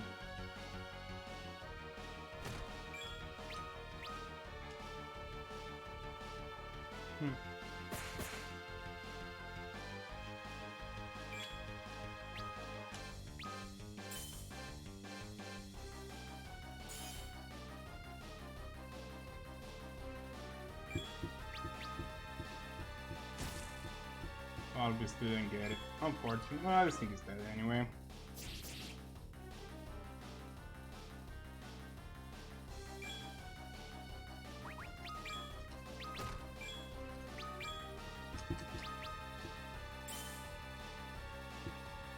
Well, you see, death comes from all of us, but also comes later, it's better.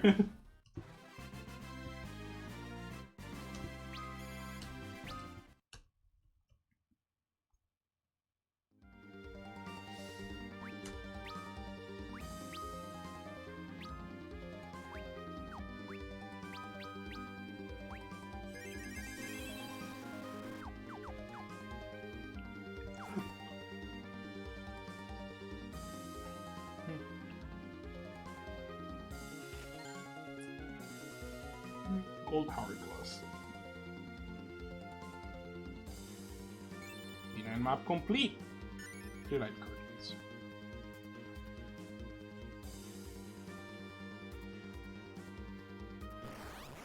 Okay, let's see what this is. It's a behemoth. Behemoth is okay.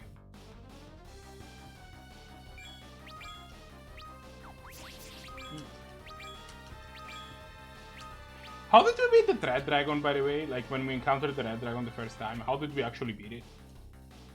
Well, we did beat it. And it was a pain in the ass, but, you know, did it.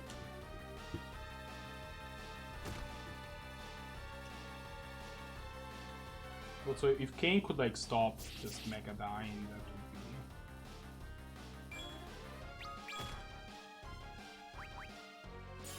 fuck it. It's Leviathan. Right, slow.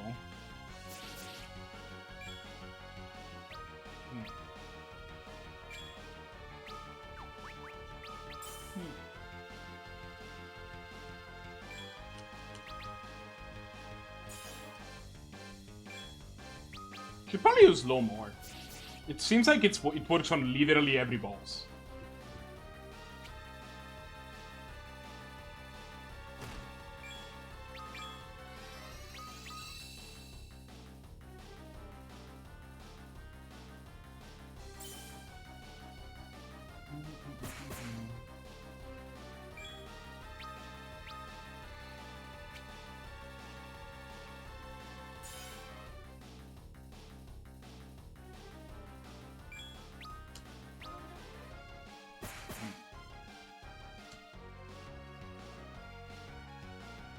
Can't hit me, ta-na-na-na, ta-ta-ta-ta-ta-ta, can't touch me, ta-na-na-na.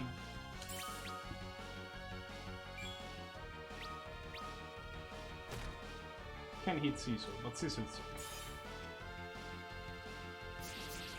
okay. Bahamut should kill here, right? Oh, they didn't do a whole lot actually. No, we got the prey on though. So that's neat that we're over some stuff, some MPs, which never bad.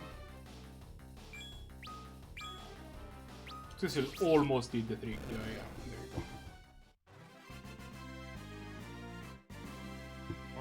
Power armor, useful. Cecil level 79. Cecil is almost at 5000 HP, by the way, which is a reasonable amount of HP for him to have. You know, that's normal.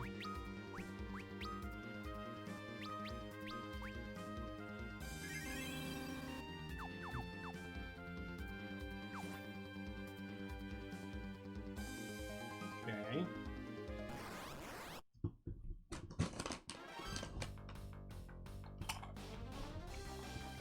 Alright, Thanos. It's the two of us again. By two of us, I mean 6 of us.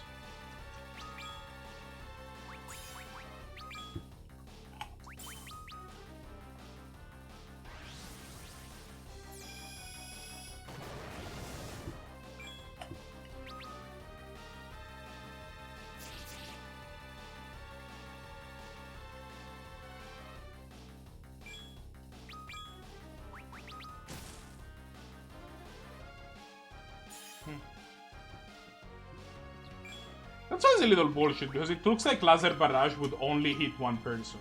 Like it all, like the animation looks like it only hits Cecil, but then it hits everyone. Which makes sense, it's a barrage, but like maybe the animation should just look differently.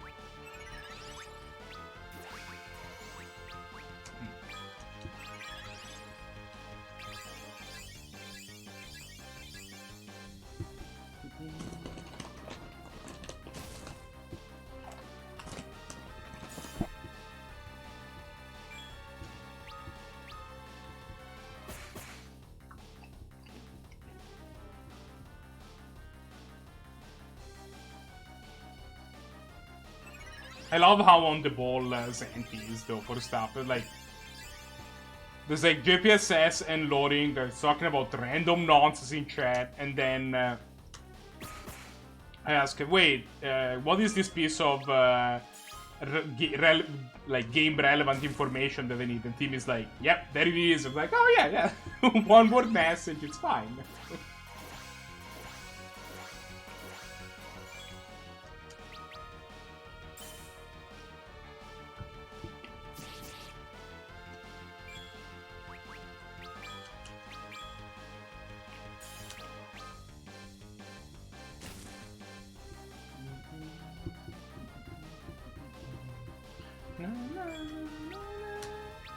This thing is almost dead. Let the prey in too, so that's spectacular.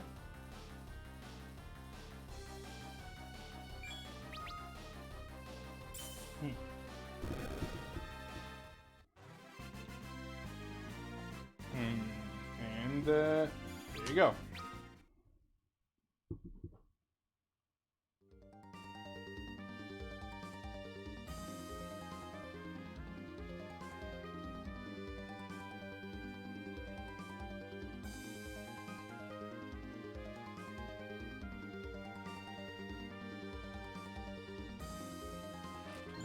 Another Fuma Shuriken, apply directly at boss's face. It's fine. I like having people in chat to talk about random crap with. It keeps me talking while I stream. You know, like, there isn't necessarily much for me to say while we defeat Behemoth number 72. So, like, having people say random stuff in chat so that they can, like, say completely random nonsense about it is actually helpful.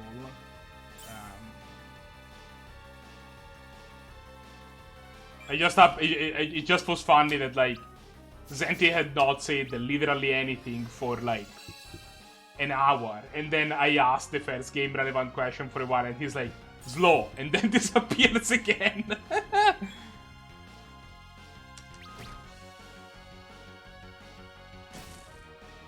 Oh, there you go.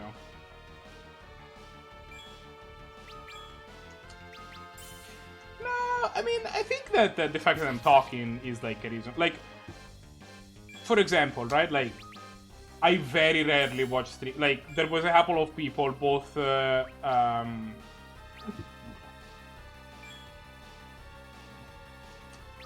don't think Hori broke MTG, but I'm not a big fan of what he did.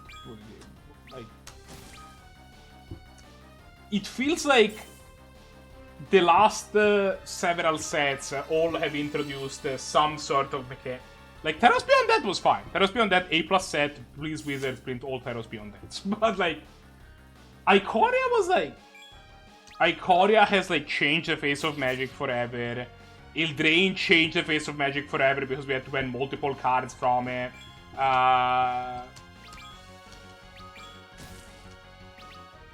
Like, no. Okay, it's not a matter. It's not a power level. I think Companion is a bad mechanic from a design standpoint because now it feels like almost every deck is rushing to play this or that Companion.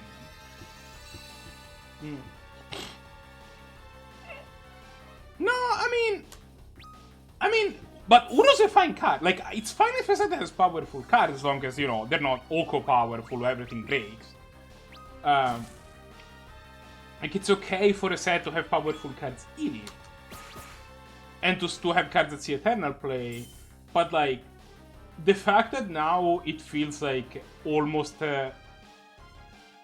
every Magic the Gathering deck is forced to play a Companion or lag behind is like, that's not great. And it's really warpy.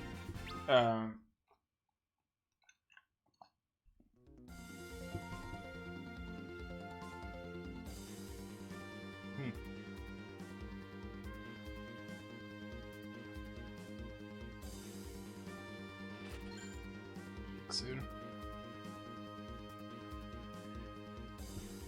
Now, I do think that there is a rush right now that people are experimenting with companions versus the hot new thing, and you know, maybe it's gonna recede a little bit in a couple months. But also, I think that the mechanic is like does have that problem where like it can just lot into existing decks a little bit too easily, and fuck.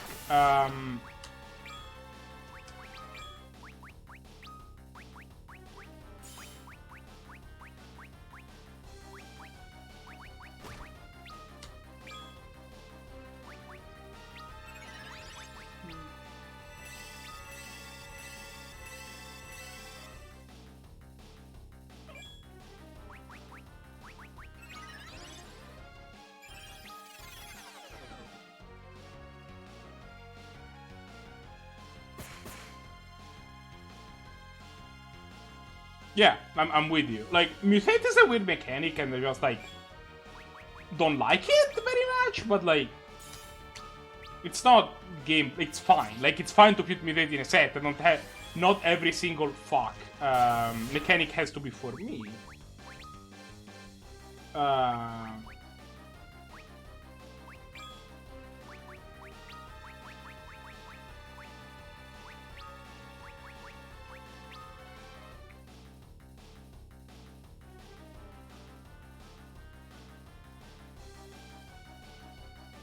But, you know,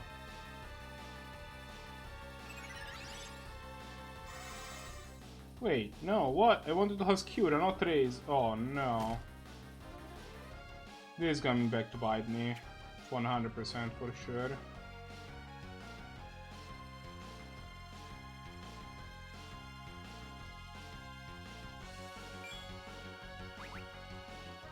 Okay, I don't think Companion is the worst mechanic ever printed.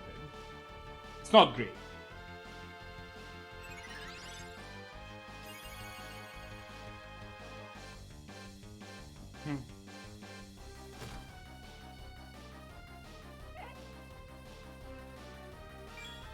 I think the worst mechanic ever printed is Web Hammer. You know? Like, there's some bad mechanics out there.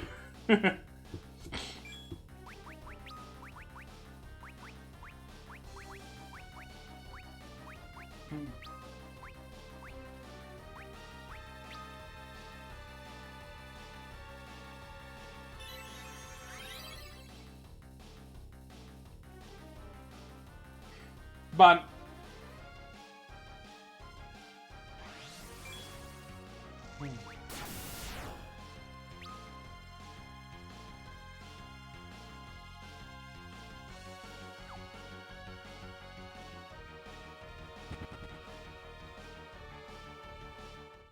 yeah, I mean, bending is a mechanic that, like, it's not over. I mean, it's very powerful to be perfectly honest, but like, the main strike against it is just very complicated.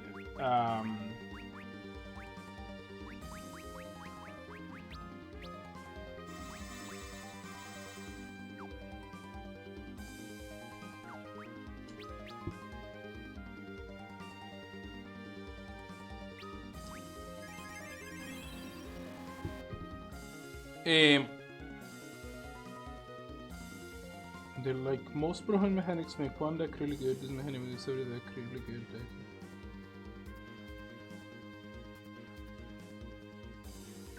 Yeah, I mean, yeah, bending has a rules problem, and being complicated doesn't make necessarily mechanic unplayable. Mutate is a complicated mechanic too, right? But also, it's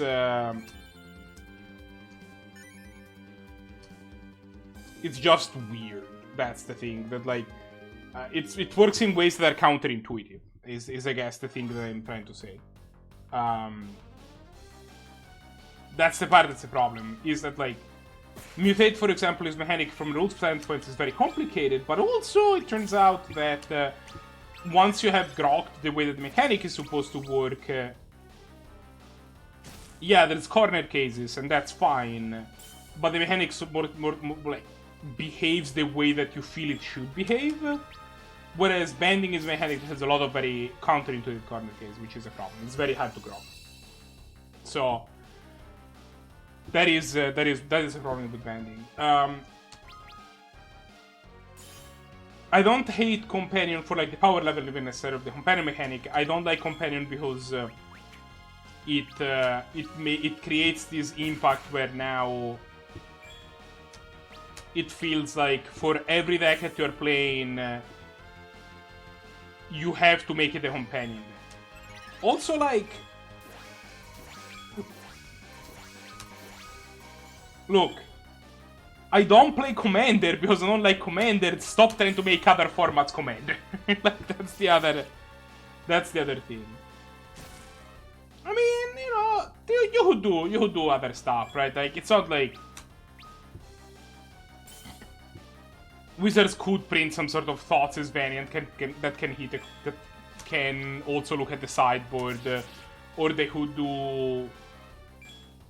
For example, there is a hate card in Ikoria, right? Where it's like people can only cast spells from their hand. That's like a thing that you would play. Like, it's not like inherently. Like, my problem with Commander is not a power level problem. Again, let me reiterate. My problem with Commander is how warping it is, in terms of forcing people to play with Commander, or just, you know, lose on the whole. And granted, I do think that we're gonna see fewer companions in a little bit, because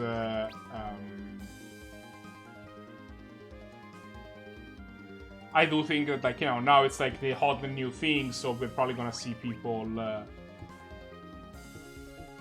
We're gonna see people.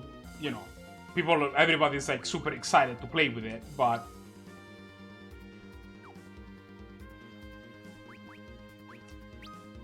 I think once the experimentation period finishes, we might see fewer of those. But that doesn't change the fact that, like, it definitely, like, the type of effect that this has is true.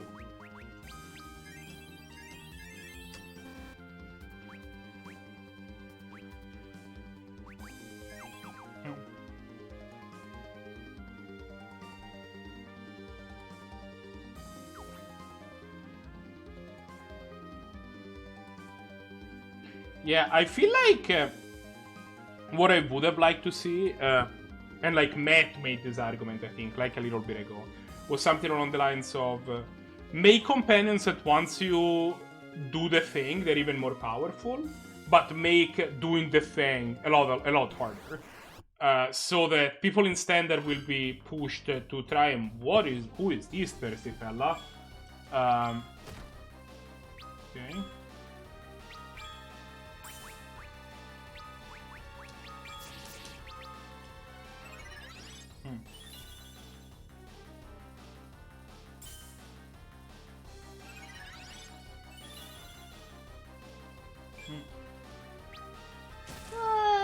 Garuda isn't.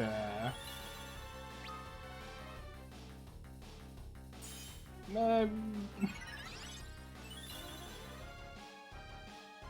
you ain't gonna combo heal anybody on turn 4 with Garuda. That ain't happening. Unless I'm missing something. Zemus's Malice.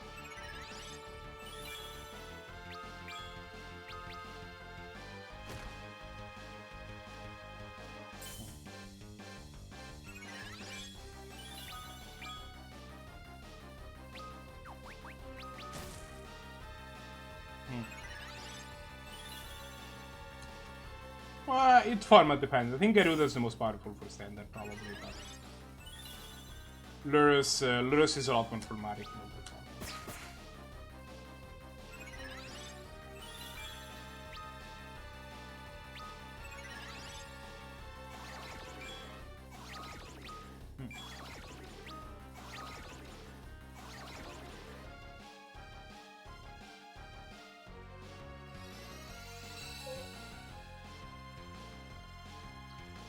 Lurus shows up in like the what's his name decks, right? Like the sacrifice decks, but it's not.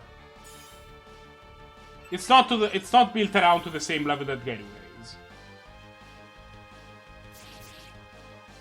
Good. No.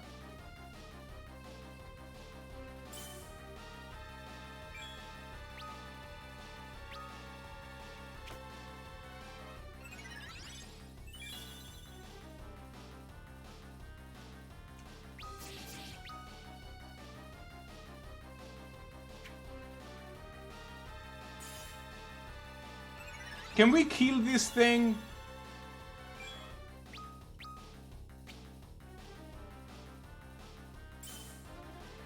Thank you.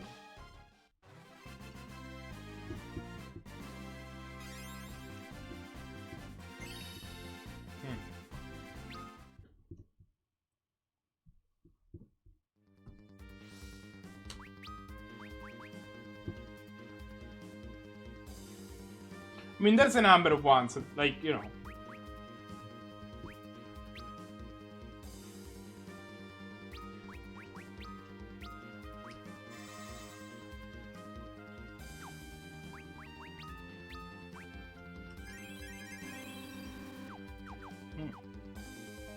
Yeah, I'm not surprised. I'm actually surprised that, like, Control is trying to play in Lurus instead of Yorion. Yorion always seemed like a more natural fit to me. Oh, this is also another Zemus's whatever. Zemus's breath. We gotta be close to the end, right? Master Zemus.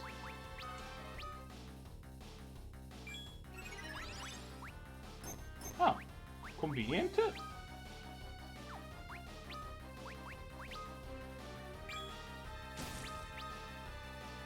Of course.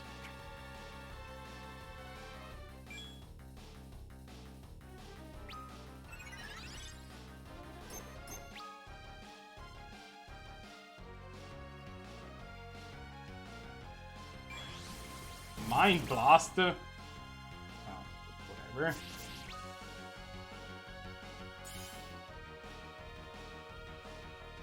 Master Zemus.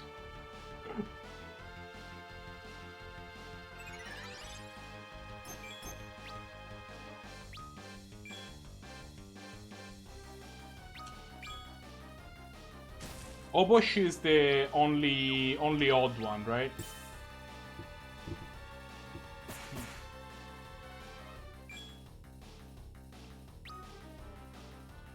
Who's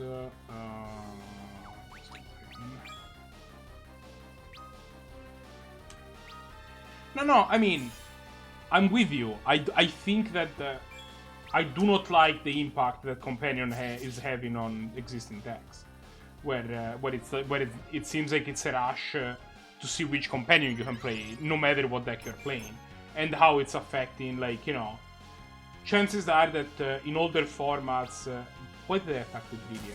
No matter what you do, like, there's probably Companion for you because the hard pool is big enough so you can probably adapt your deck in some way, shape, or form to fit at least one of them.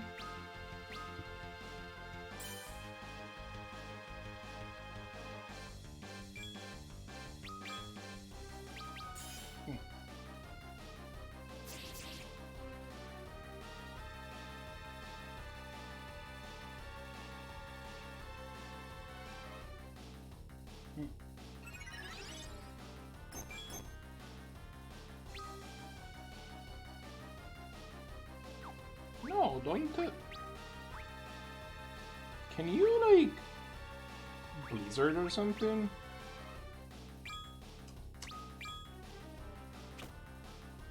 Okay, should not have done this.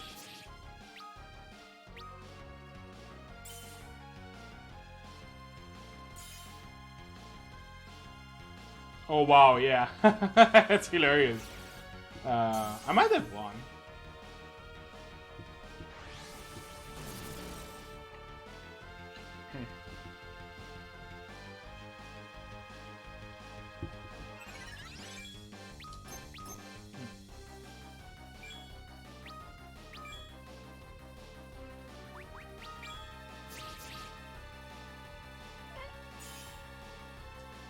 I thought you took all of your stuff.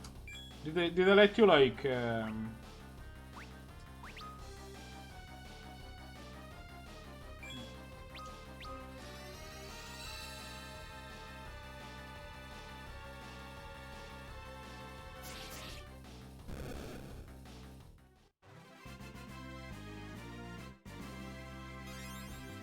Oh, I see.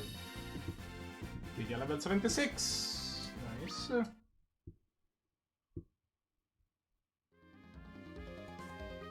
Oh, you just have not been back at all. Yeah, I guess that when you left for Spring, you didn't know that you were gonna, like, live forever. Okay, it's easier again.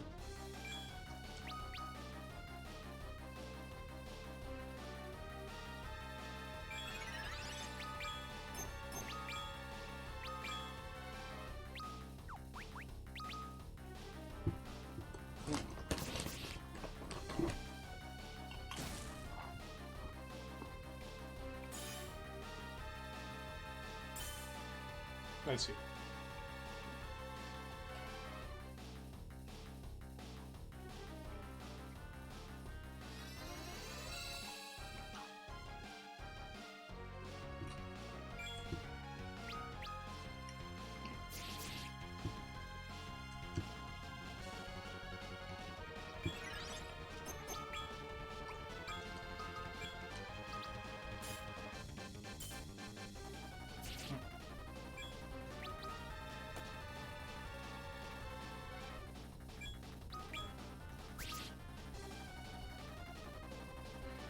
I have to expect that once one of these things have cast Libra on all of our parties, something bad happens.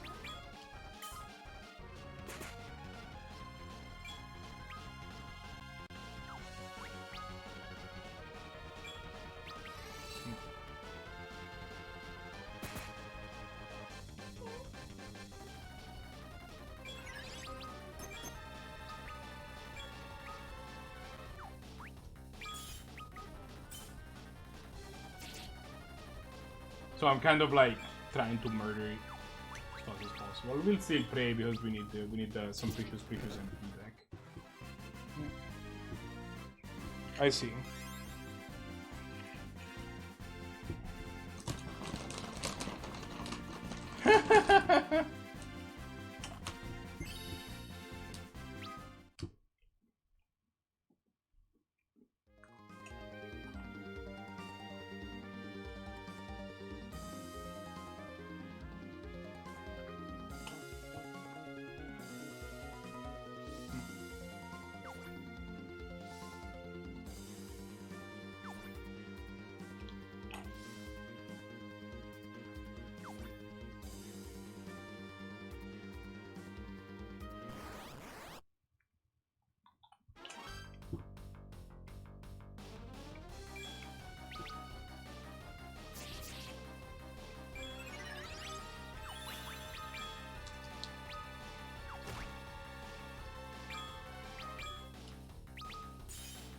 Na, na, na, na, na, na.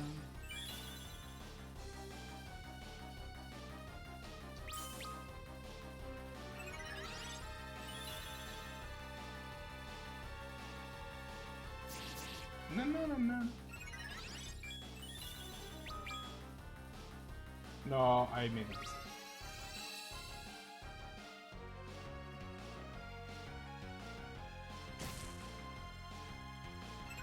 I will be honest with you, I would be happy to see just all companions be banned. Like, maybe leave something like Keruga and Obosh and whatever, because those are relatively inoffensive. Like Gairuda, like, those are fine.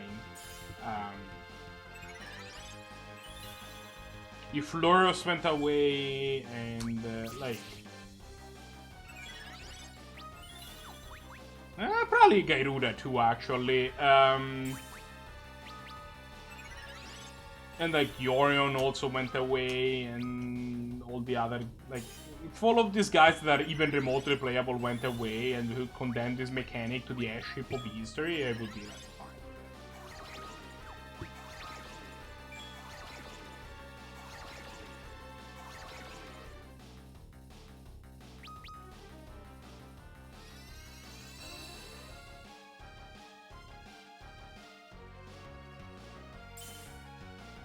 Yeah, Lurus is the one that is the worst. I'm 100% with you. Lurus is the one that is the most problematic.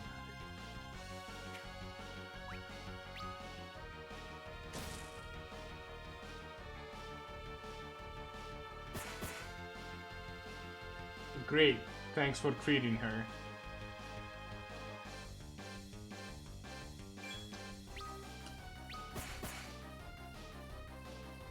Will you stop treating us?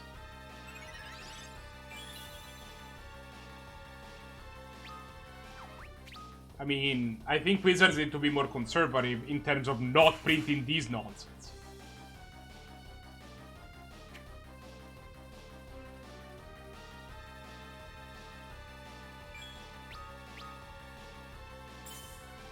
Like, I think that's the real thing. I think Wizards need to stop printing mechanics like companions.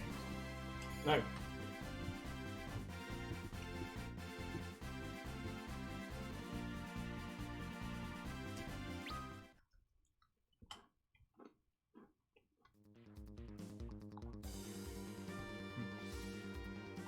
But then they're all bad.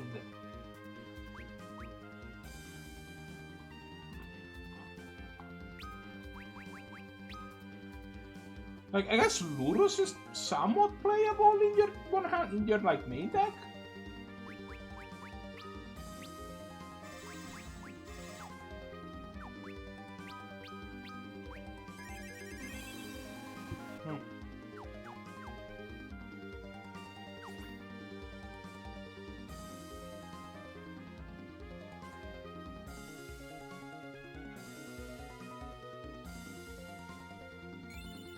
Okay, B11 complete, 3 lunar currents.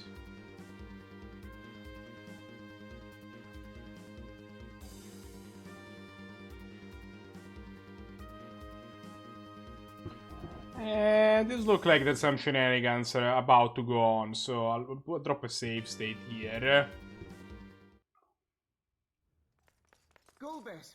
See? Shenanigans.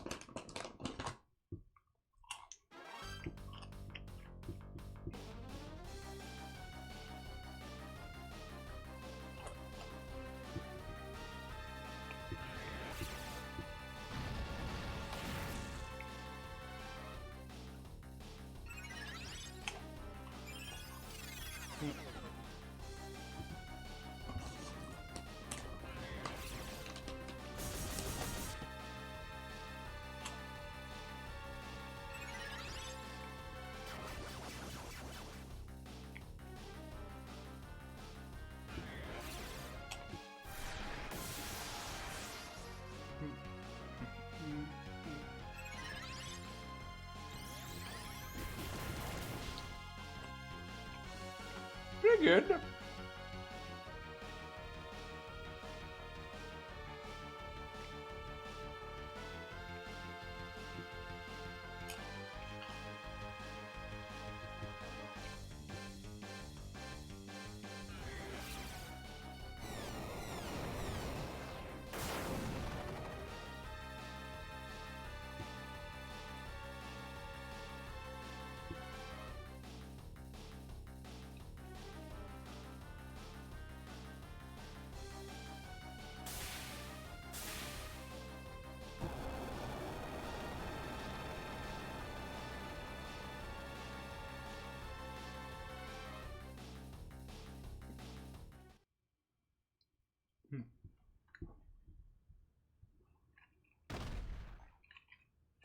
did it.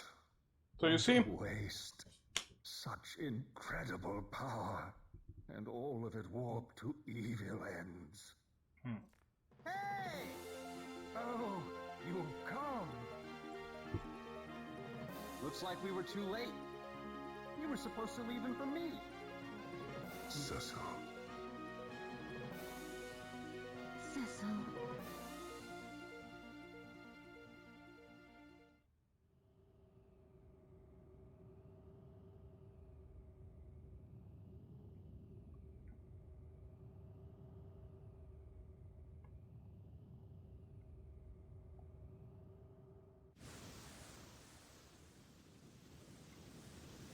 well, it wasn't that easy, turns out.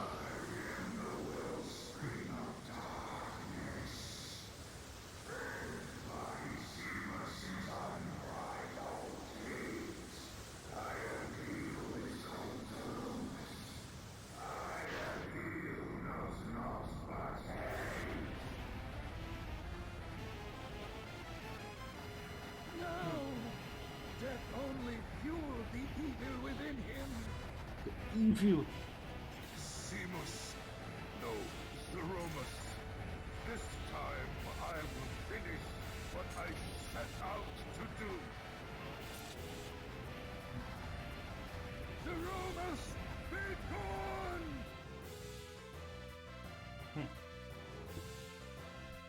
So it wasn't gonna be that easy, obviously. This is the incarnation of Zemus's evil will, Zeromus. Golbez? That's the... well, it's complicated. Golbez is... Golbez's actual name is, I believe, Theodore, if I remember correctly. He's a Cecil older brother.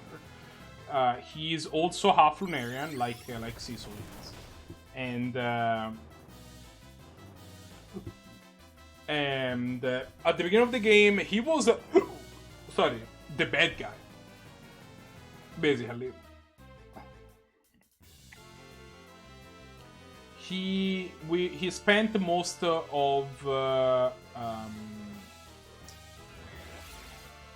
we spent most of the game trying to stop him from doing stuff because his goal, it turns out, was to resurrect the Giant of Babel and wipe out mankind because he was being controlled by Zemus.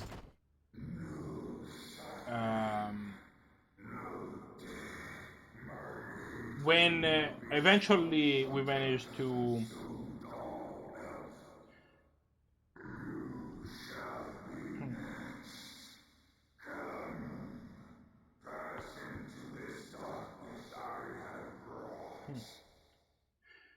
Eventually, we managed to break Zemus' control over him, and he was not happy about the whole thing, so we... Indeed. Now is the time we pray for them. No, for the entire world. Hallam, Olam, we must see that all the prayers made here reach Cecil and his friends on the moon.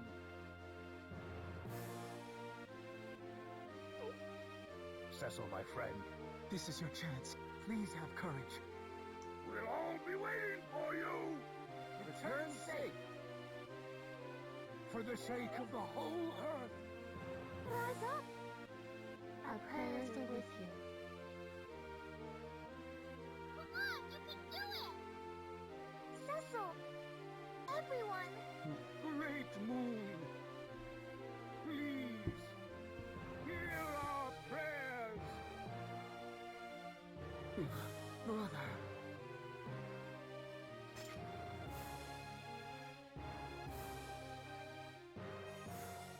Cecil, it must be you.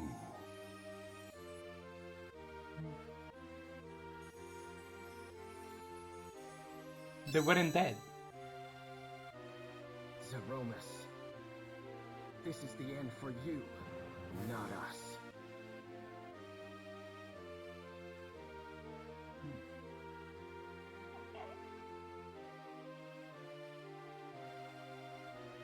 I'll get there. Let me just finish. Let's finish this side. This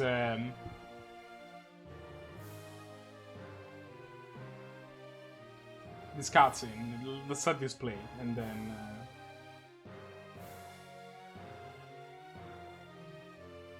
Their prayers be still alive.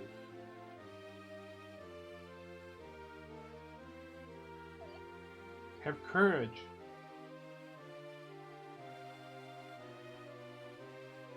Trust in yourselves.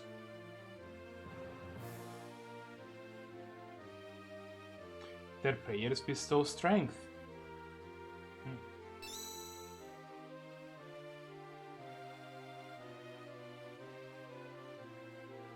Maintain your focus. Come back to us, you hear? Their prayers bestow vitality.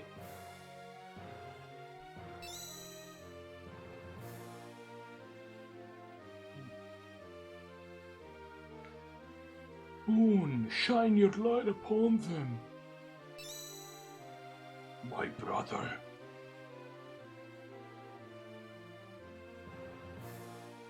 Use the hallowed light within you.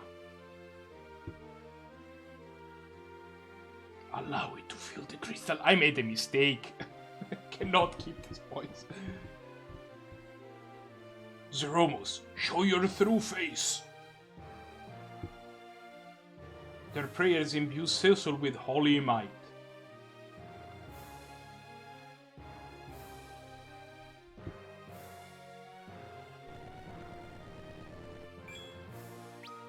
Now, all right. Let me answer questions. Basically, Palom and Porom. Golbez. Golbez was the bad guy for the first half of the game. His name is Theodore. He's Cecil's older brother. He was being controlled by Zemus, and we broke the control that Zemus had over him, and he wasn't happy about it. So he was like, "Yeah, I'm gonna go kill that motherfucker," and well, it worked out to something. Palom and Porom, the Elder of Mysidia, at some point off screen went and de-stoned them because it turns out he's very good at magic and we aren't. And so he was like, we can fix this whole stone thing eventually. It's just gonna take somebody that know what they're doing. Tella's dead. He was appearing as from the afterlife. I don't know what's up with it.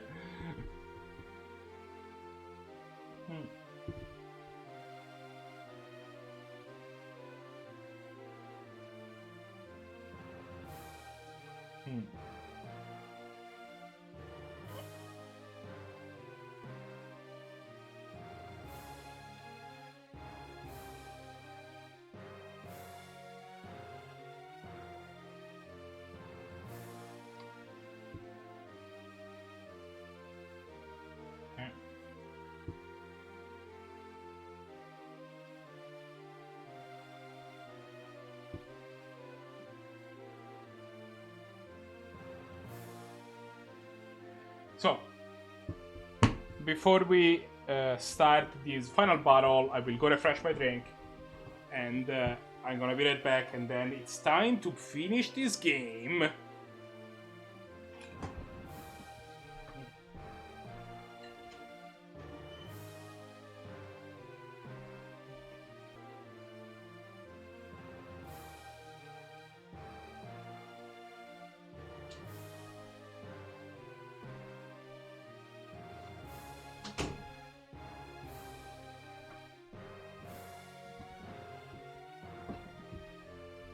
Not gonna lie, I have lots of drop saves before we go, because I don't want to get to watch the stupid cutscene the whole way again. Yeah. This. Okay.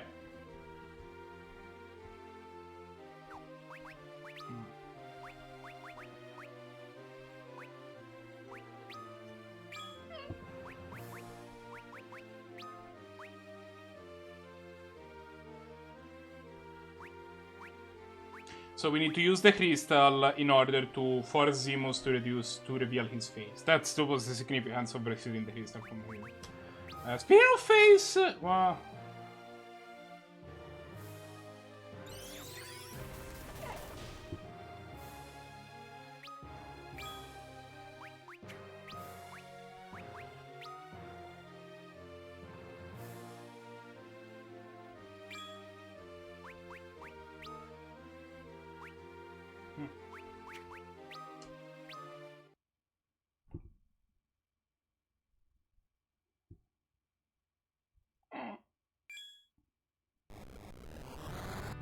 Oh.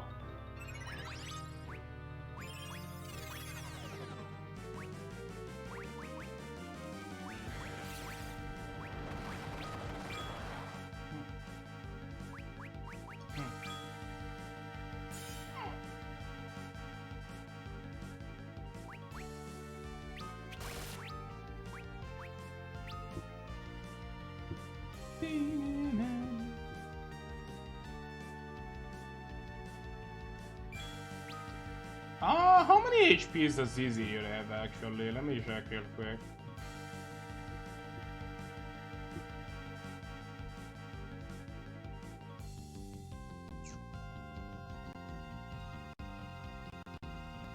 $150k. We dealt 8k to him so far.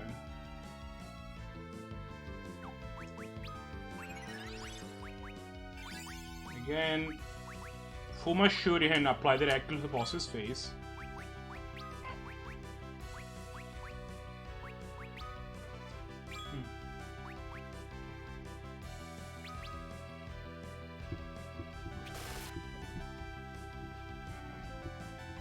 Build 16k. 19k.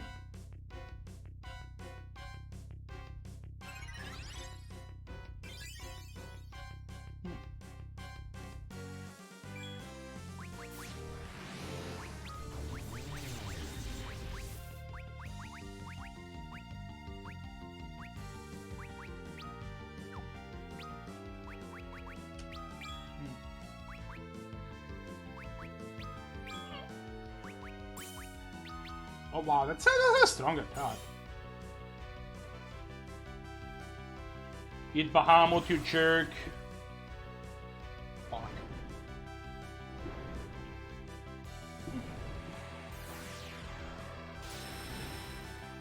Mega Flare.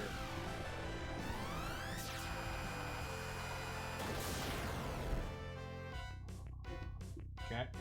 Counter. Osmose. I didn't know that was a thing.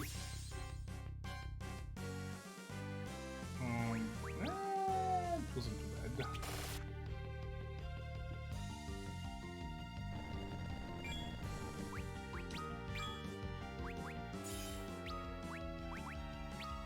Bahamut.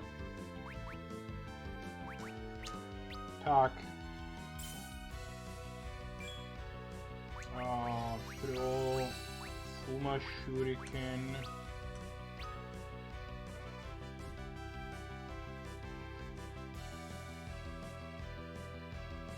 Rosa, can you take a turn at some point? I'd like to have slow on this idiot again, please.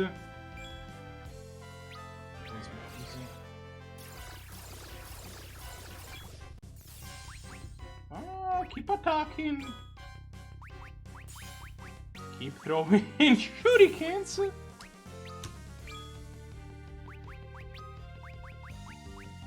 No.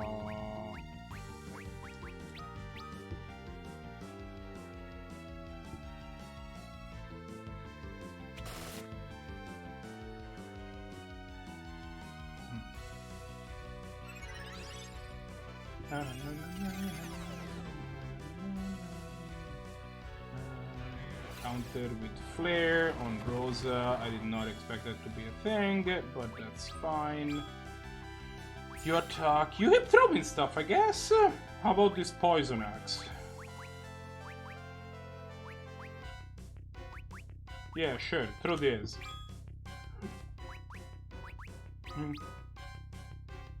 Man, this song is a banger, by the way. You did not. Oh, I didn't do as much.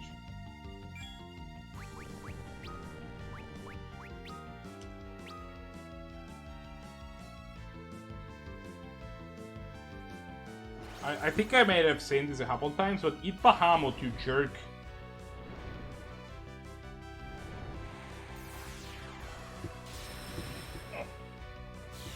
This animation is so cool, by the way.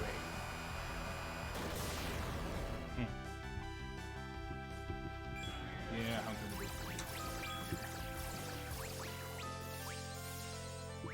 what do we got for you to throw? We probably got some stuff, right?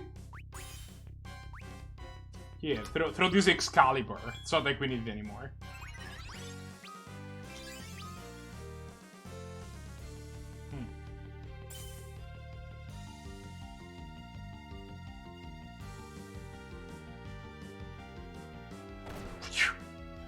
There you go.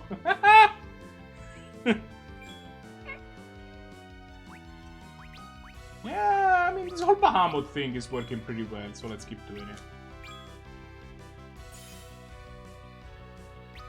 How much damage with this does with a normal attack, actually? No, not a whole lot. I mean, is it me or this boss is like super easy? Big bag, okay. I might have opened my big mouth too early.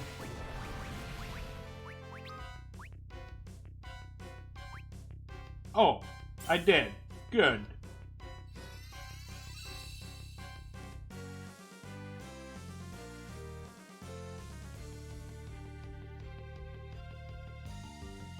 Okay. So that happened.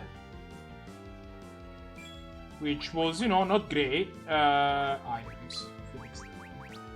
Yeah. Items. Phoenix Down. You.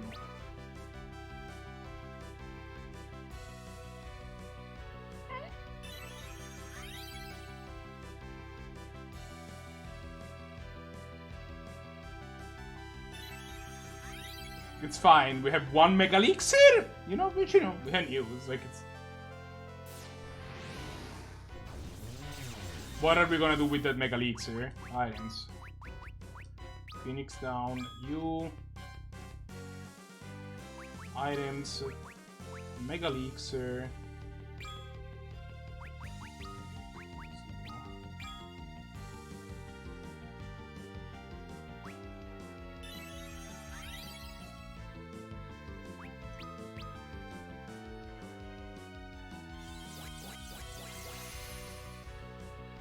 There you go.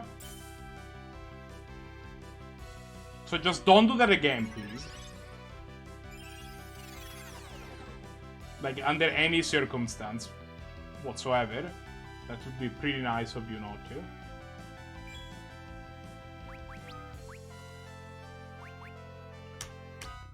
Edge, keep throwing anything that we have that looks in any way, shape, or form reasonable. I said not to do that again, dude. Like...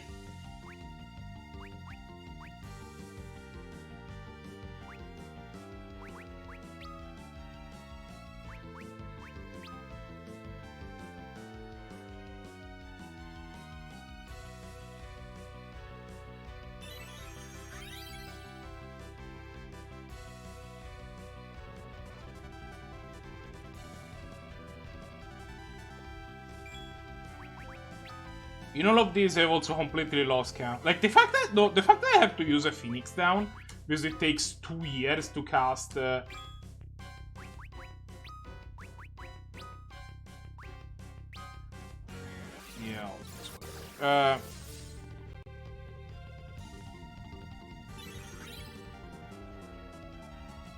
yeah, well... You know, if the end result is that it still murders everybody but Cecil... I'm not feeling... It's kind of the same. I'll start working on that Bahamut again.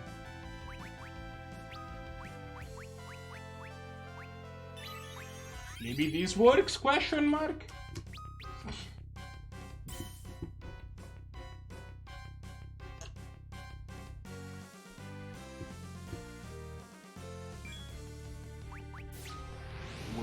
Oh, that's gonna put all of us at like 1. That's fine. With this Gungnir. We have a Kuraja coming, so that attack is perfectly okay.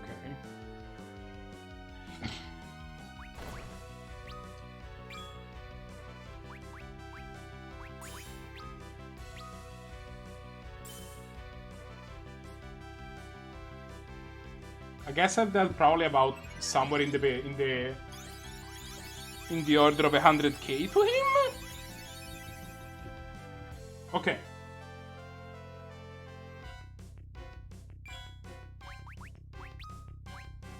$105? Yeah, that's throwable. Do it.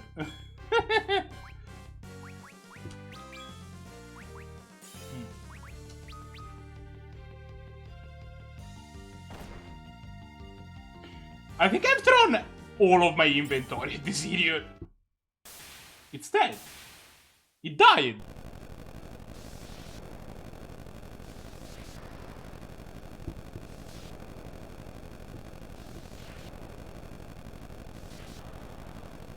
Fuck you, Zemus. I hate you. You suck.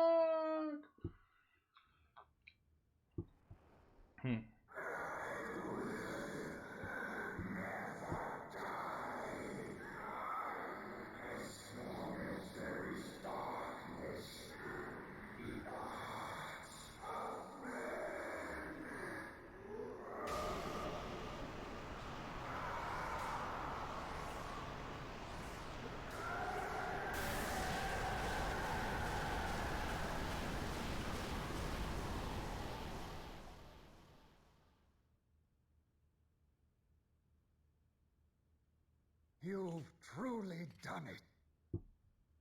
I'd no idea there was such strength in you. You of the blue planet may have already grown more powerful than we of the moon. It does rather look that way, doesn't it? Oh, shut up, Paige. But what of the final words Zeromus spoke? As long as there is darkness. There will always be evil in men's hearts. We, all of us, bear a touch of darkness, just as surely as we bear light, much as with the twin sets of crystals. And the darkened underworld that rests beneath your planet's brighter surface. But as long as there is darkness, so will there always be light. Just as the light within you rose to overcome the shadow cast by Zemus. Well, now that you mention it, I did feel a bit of glow. Oh, shut up, Paige. Are you joking? It's a miracle Zemus didn't end up using you. My love of justice kept him at bay, no doubt. Well then, the time has come for me to join my people in their sleep. What will you do now? We will return to our planet. Our friends are waiting. I see. You are lucky to have such friends. I look forward to the day we can meet again. Might you permit me to accompany you? You would join me? I would. I cannot return, not after all I've done. And I would very much like to meet my father's people at least one time. I see. Yes, our blood flows in your veins too. You know this will be a very long slumber. I do. Cecil, you called me brother. I suppose I can expect no more than that. All you've suffered until now has been because of me. We must go now and sleep. We will pray for the peace of your planet. Come, let us go. Yes. Cecil. Is this all right, letting him go? Your brothers. Farewell. Cecil? Shut up, Edge.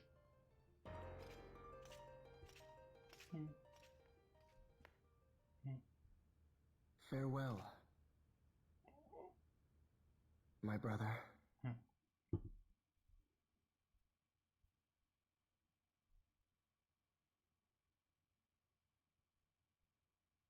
Wait, is his brother Naruto?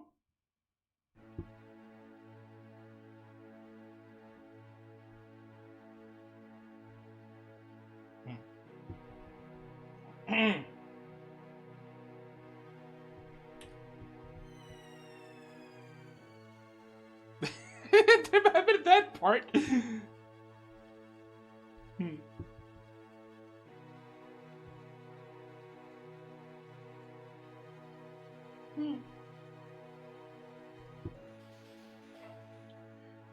Birthed from womb of dragon's moon and born unto the stars, while I in darkness cast aloft, and dreamed I doth restore.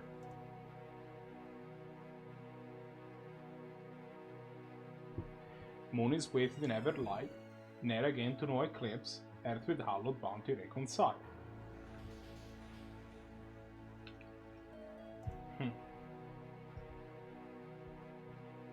Yet fleeting is the reverie, when moon from shadows has aggressed, guided forth anew by light made manifest.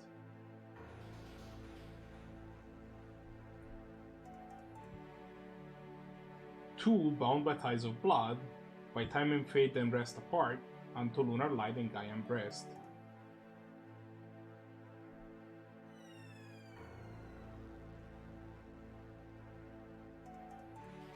That was not verb in the last sentence, by the way, it was just...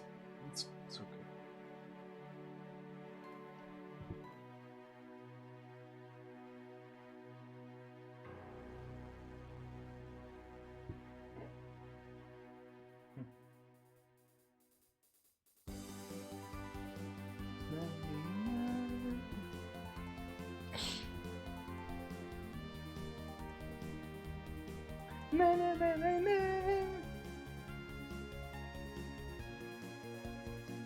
Well then, let us begin today's lesson. Alright!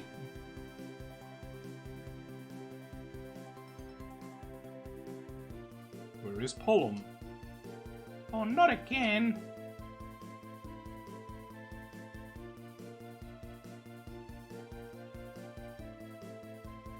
Boy, guys, that mighty blizzard! Bam! When are you going to stop that? The Elder is furious with you!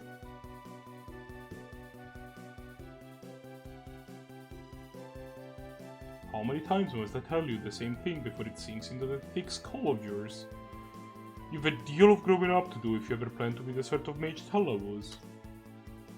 Two more hours of spell transcriptions, dude. Oh, not again!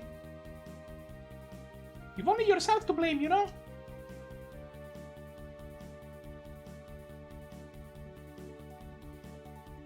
Your Highness, you are the heir to our kingdom's throne. You have responsibilities. I know that. Then might I suggest you stop chasing after this daydream maiden of yours and start fulfilling some of them. Right. A little more sincerity would go a long way.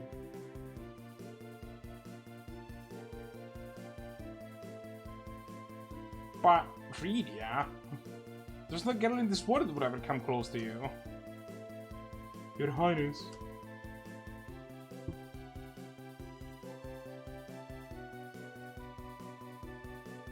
She has become a fine young woman indeed, and to think she would return here to us. Oh no, that's Asura, sorry. And to think she would return here to us. Rydia.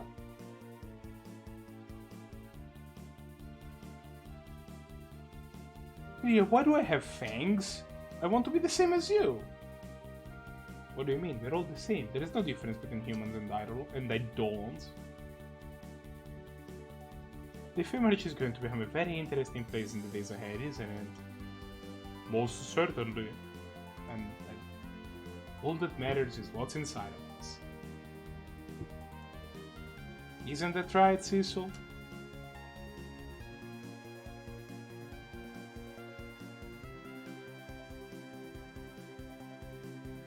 Honey.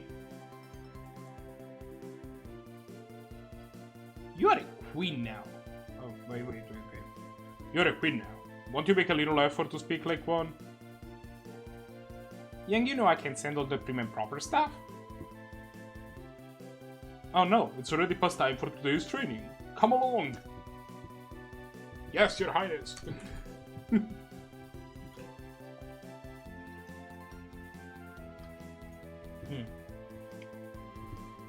Always running out on me.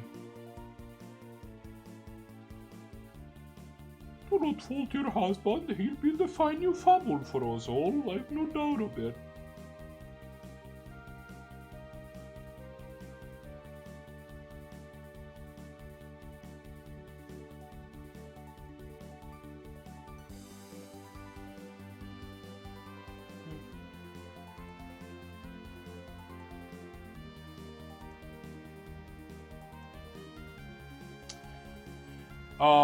Zenti, the king was looking to abdicate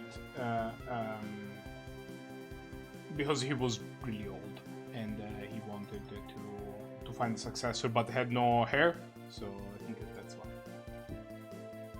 Prince Edward!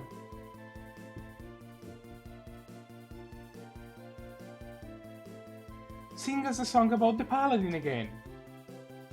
I would be happy to, but not until you finish your chores for the day.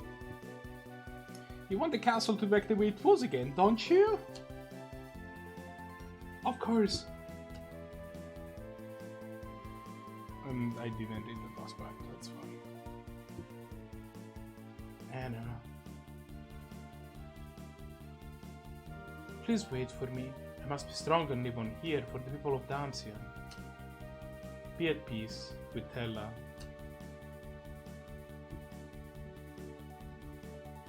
Lolly-ho! Listen up, dwarves, we're going to make this castle good as new again. Your Majesty, we've not the materials. Then scrap the tanks, they'll see no more use now anyhow.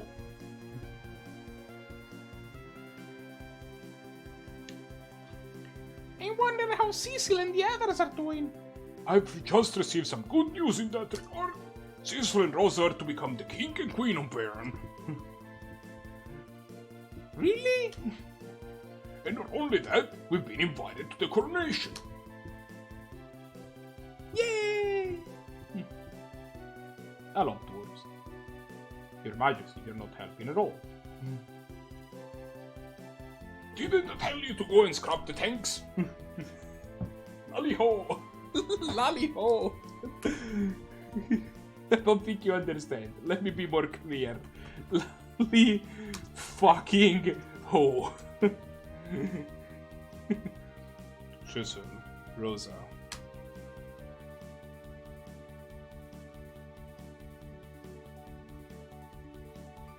Oh, that was his hair? I thought it was some sort of like cloth tail. I have no right to bear witness to your joy, not like this. I will temper myself here on Mount Ordeals, and then, when I become an even finer dragoon than my father, perhaps then I can return. Until the day comes, I can but wish you well.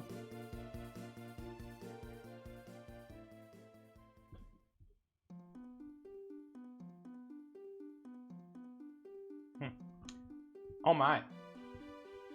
What is it? The moon, it's... See for yourself.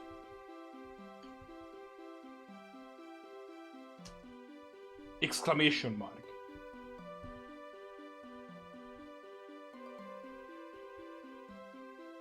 My goth? Who's goth?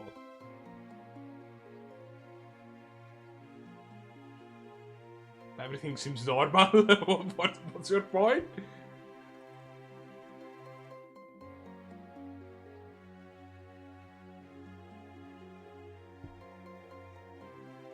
Kane's goth? Oh, the moon is just going. No, wait, both moons are still there.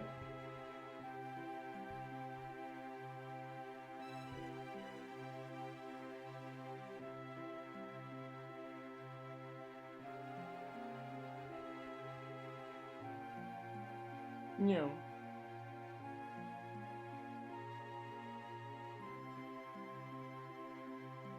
Exclamation mark.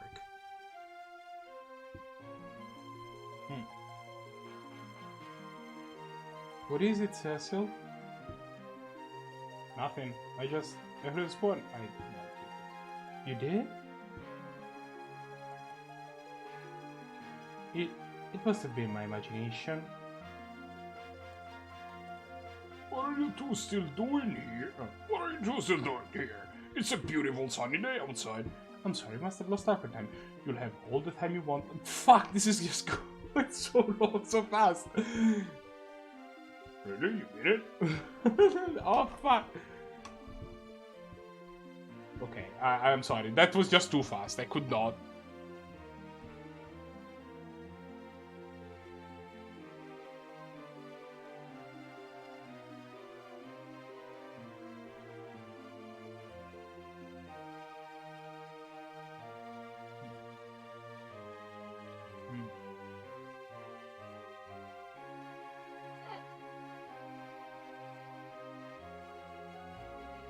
Why did Rosa have to change to be queen, but like Cecil is just wearing his stupid garb? His stupid paladin garb. Also, Edge is still dressed exactly the same, of course.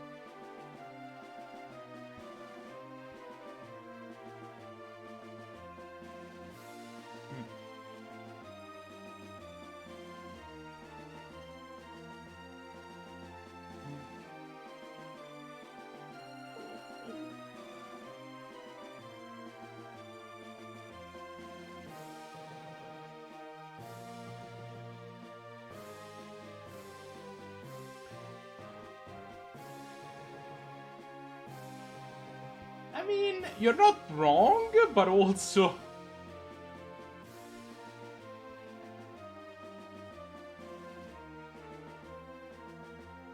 Oh, let him go, Palom. Like, if Palom gets...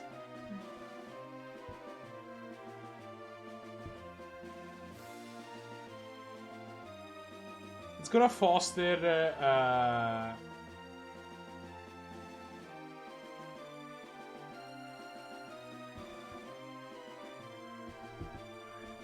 I'm just gonna say that Porom and King Jot's daughter, what's her name, Lucas, getting to know each other better is gonna foster a better relationship between the Overboard and the Underworld. We need that.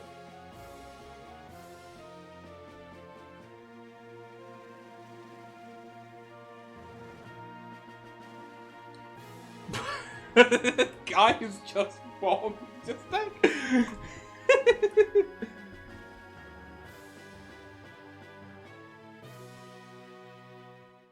Okay, I have a new MVP for the whole game.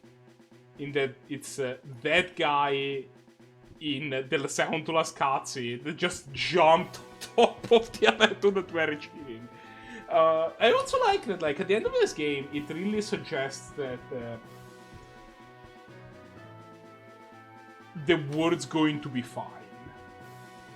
Like, there is this big coronation ceremony, and we have representative from most other relevant countries in the world, like Yang becoming king of Fable and Edge becoming king of Eblan, and Rydia becoming essentially a representative of the like realm of the Eidolons to the human world.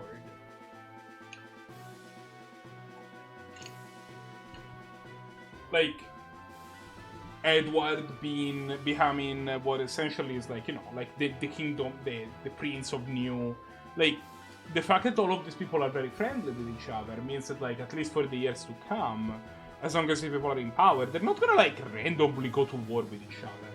And this coronation ceremony is kind of suggests, right? Like, the Elder of Mysidia was there. Like, all of these people being... all of these people being in good relation with each other kind of suggests that like the world has some years of prosperity to come by the fact that well, all of these people know each other. They're friendly with each other. They probably don't want to randomly go to war with each other. They're willing to work with each other, and we know all of them. They're various degrees of good people.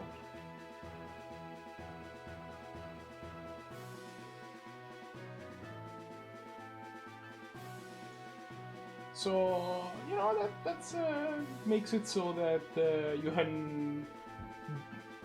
The blue planet will be fine. This is what that final cutscene was there to tell you. The blue planet will be okay. And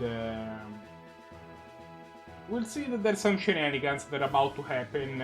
Well, I mean, we won't see it because I'm not gonna play that game anytime soon. But Final Fantasy, there was a sequel to this game called Final Fantasy IV: The After Years. Obviously, some shenanigans needed to happen in order for the game to have a plot. But it's, this is one of the happiest endings we've had so far in the Final Fantasy. Like, not only all the threads of plots got resolved, and I mean there were some threads of plots, but also everything is fine, and it's looking like everything will continue to be fine. I want to apologize to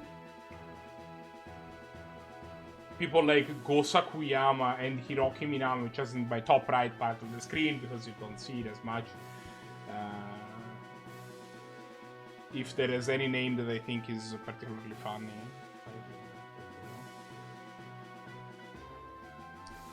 My thoughts on Final Fantasy IV. While the credits roll, I like going a little bit about, what I thought about the game, how things went up. Plot of this game, amazing. I really like that they went really deep. This is the first game where the plot grew. Like, it feels like this is the first game where they went from just a usual implant of like, yeah, there's these crystals, people need to save them in some capacity so that they preserve the balance. Like, this is the first time where they took that to some very different. They used that implant to me to tell a very different story. We'll see with Final Fantasy VI that's the first game where like they just deal away with the whole crystal thing. Final Fantasy V, spoilers, still crystals. We are. The plot is a classic. This is the first game where like they definitely made sure that the characters had like some amount of characterization was inherent to them, which is also reflected in their stats. Possibly a bit too much. The characters are very narrow in what they can or cannot do, but that does mean stuff. We'll see Final Fantasy V kind of goes back to the Final Fantasy 1 and 3 level of like you can kind of customize things however you want. Final Fantasy VI kind of like is kind of halfway through, and from Final Fantasy VI on, games will be trying to stick progressively more and more of a balance between letting each character do a little bit whatever they want and letting their character, making sure the fact that your character has a backstory reflects in how the character is. This game possibly went a little bit too far in one direction, but I think it worked really well. Like, it worked very well. It didn't. It could have probably used letting you like a character choosing screen instead rather than artificially making sure that you only had 5 available at each time. That would have probably ended up making this formula specifically work a little bit better, but the game did a very good job of making sure that you had everything that you needed at any given time. So, yeah. I've said my piece about the ATB system a little bit more. This was the first game that had it. they didn't get it completely right the first time. I think that the fact that the ATB system was as they went a little bit too far. The fact that certain spells like Kuraga took as long as they did in order to work made it so that kind of reduced the usefulness of Alessio Zuzzo was the independent curator. That's a great thing. That is that I think made the game worse. The fact that, for example, when you needed to cast a healing spell, it would take you forever to do so. That is so. Yeah, I mean that was a little bit of a problem.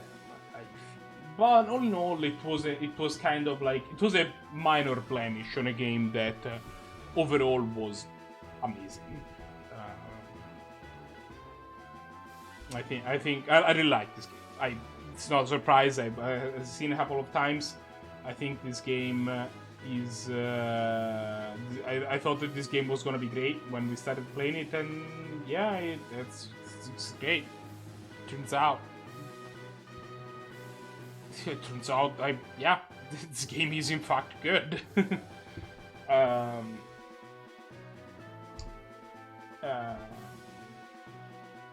Oh wow! I didn't even realize we had.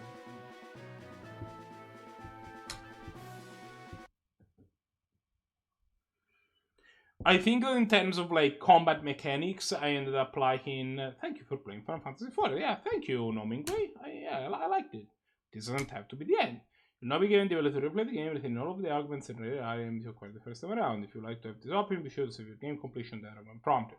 You can play through the game up to 3 different times in a row, so try giving your character different combinations of augments every time for variety. Be helpful to provide another save data, game completion, and cannot be loaded. So, all done until we meet again. Limit break augment. Limit break.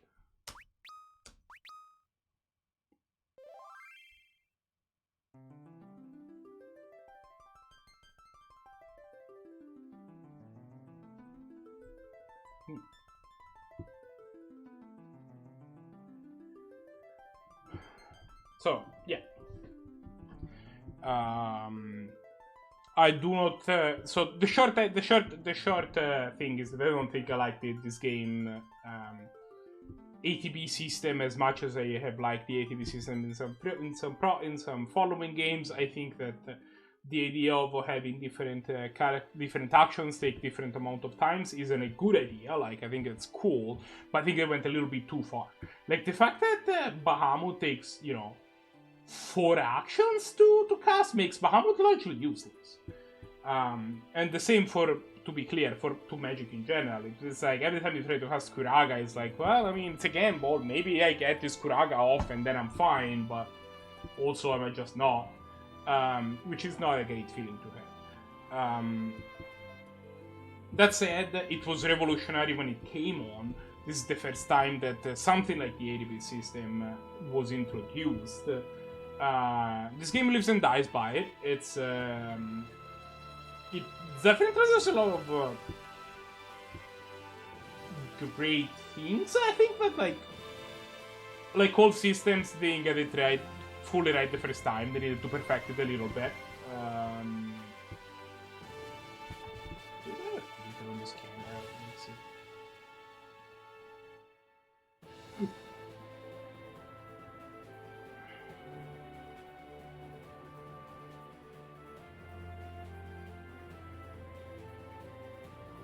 I'm very, very clean.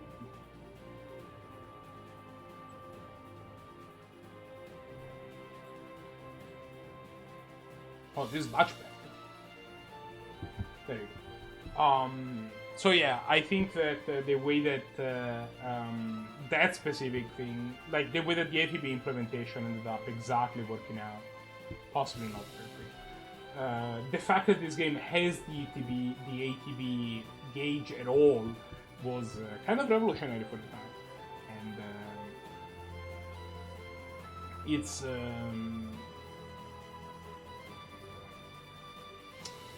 they didn't get it fully right.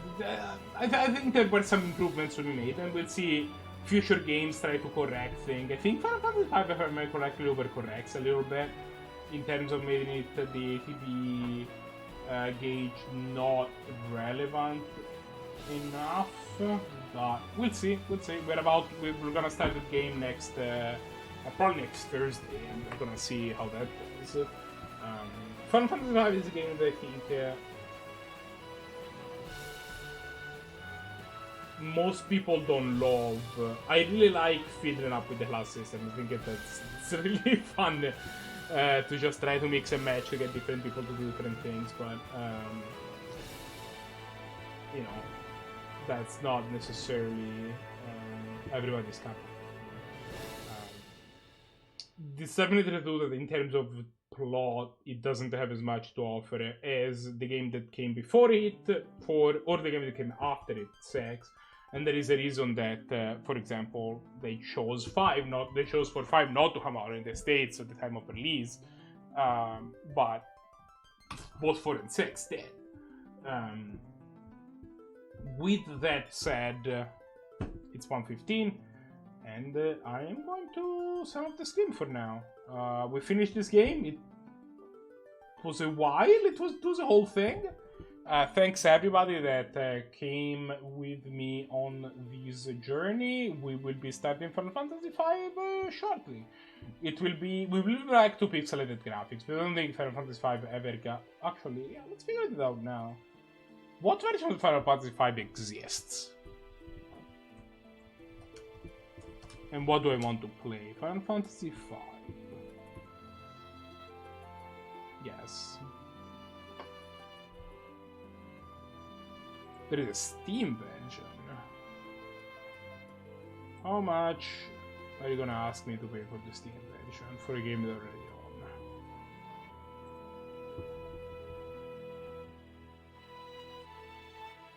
$8? Can I do that? $8 is pretty reasonable.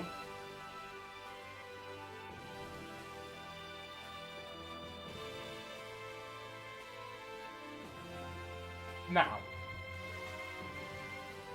there is a problem with this whole $8 thing, which is that I kind of wouldn't mind having access to stuff like speed up and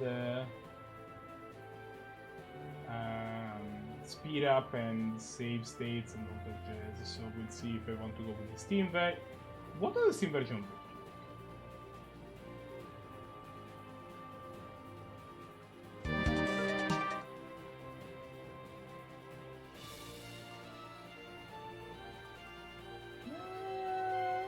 Some sprites, they improved the graphics. Oh. No, never mind, I hate these sprites. It was like, what is this garbage? This is terrible. No.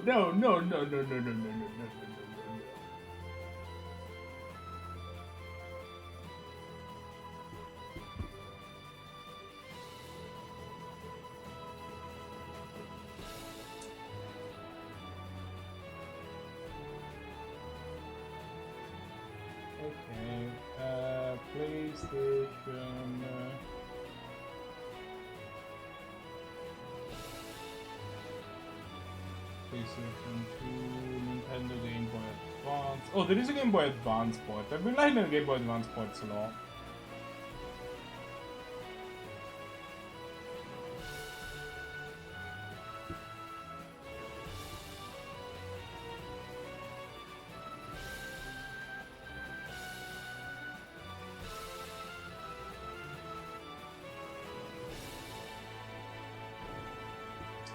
Okay.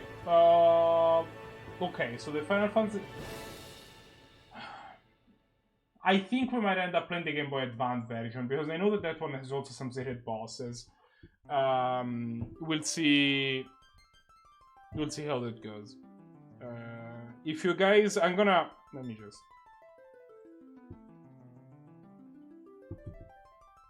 show you what I mean.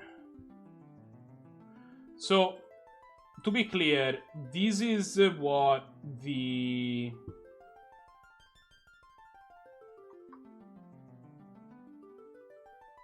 This is. I'm just gonna redirect to the Steam page for Final Fantasy V, which is currently half off.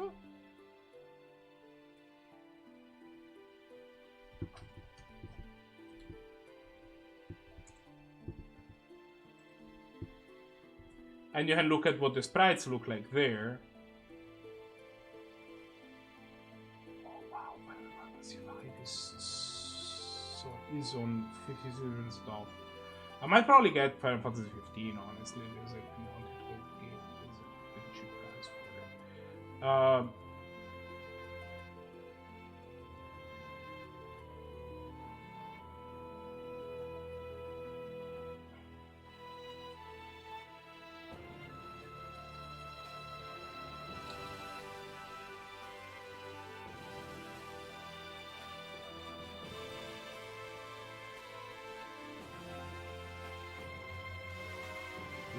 A lot of Final Fantasy games are half off. I might get 8 too. That's the first one I don't have. Anyway, and you can look at what the sprites look like compared to Final Fantasy V Advance, which looks like this. Actually, this is what the SNES version looks like, right? I'm just gonna put it on stream. Let me see if I can find the picture.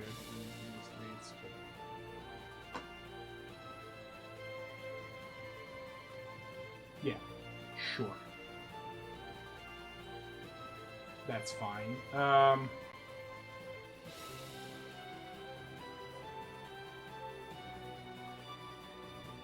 Thanks, I hate it. This is not what I was trying to do.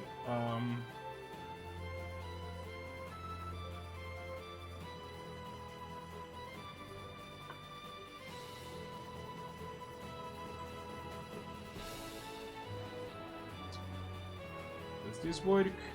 Buffers.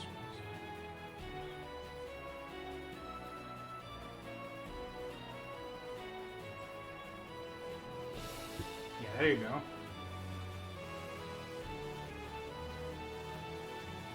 So this was the original game look like, which you know it's a little rough, but I really like the basic, I really like the high contrast, very basic look of it. This is what the Game Boy Advance version looked like, and I think I really remember. I saw some screenshots that they looked really neat, but still looking, you know.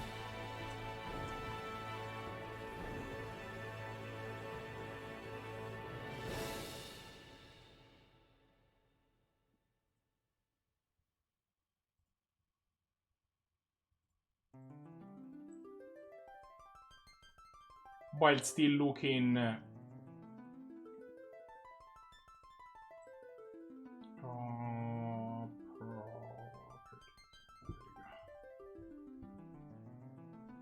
an idiot.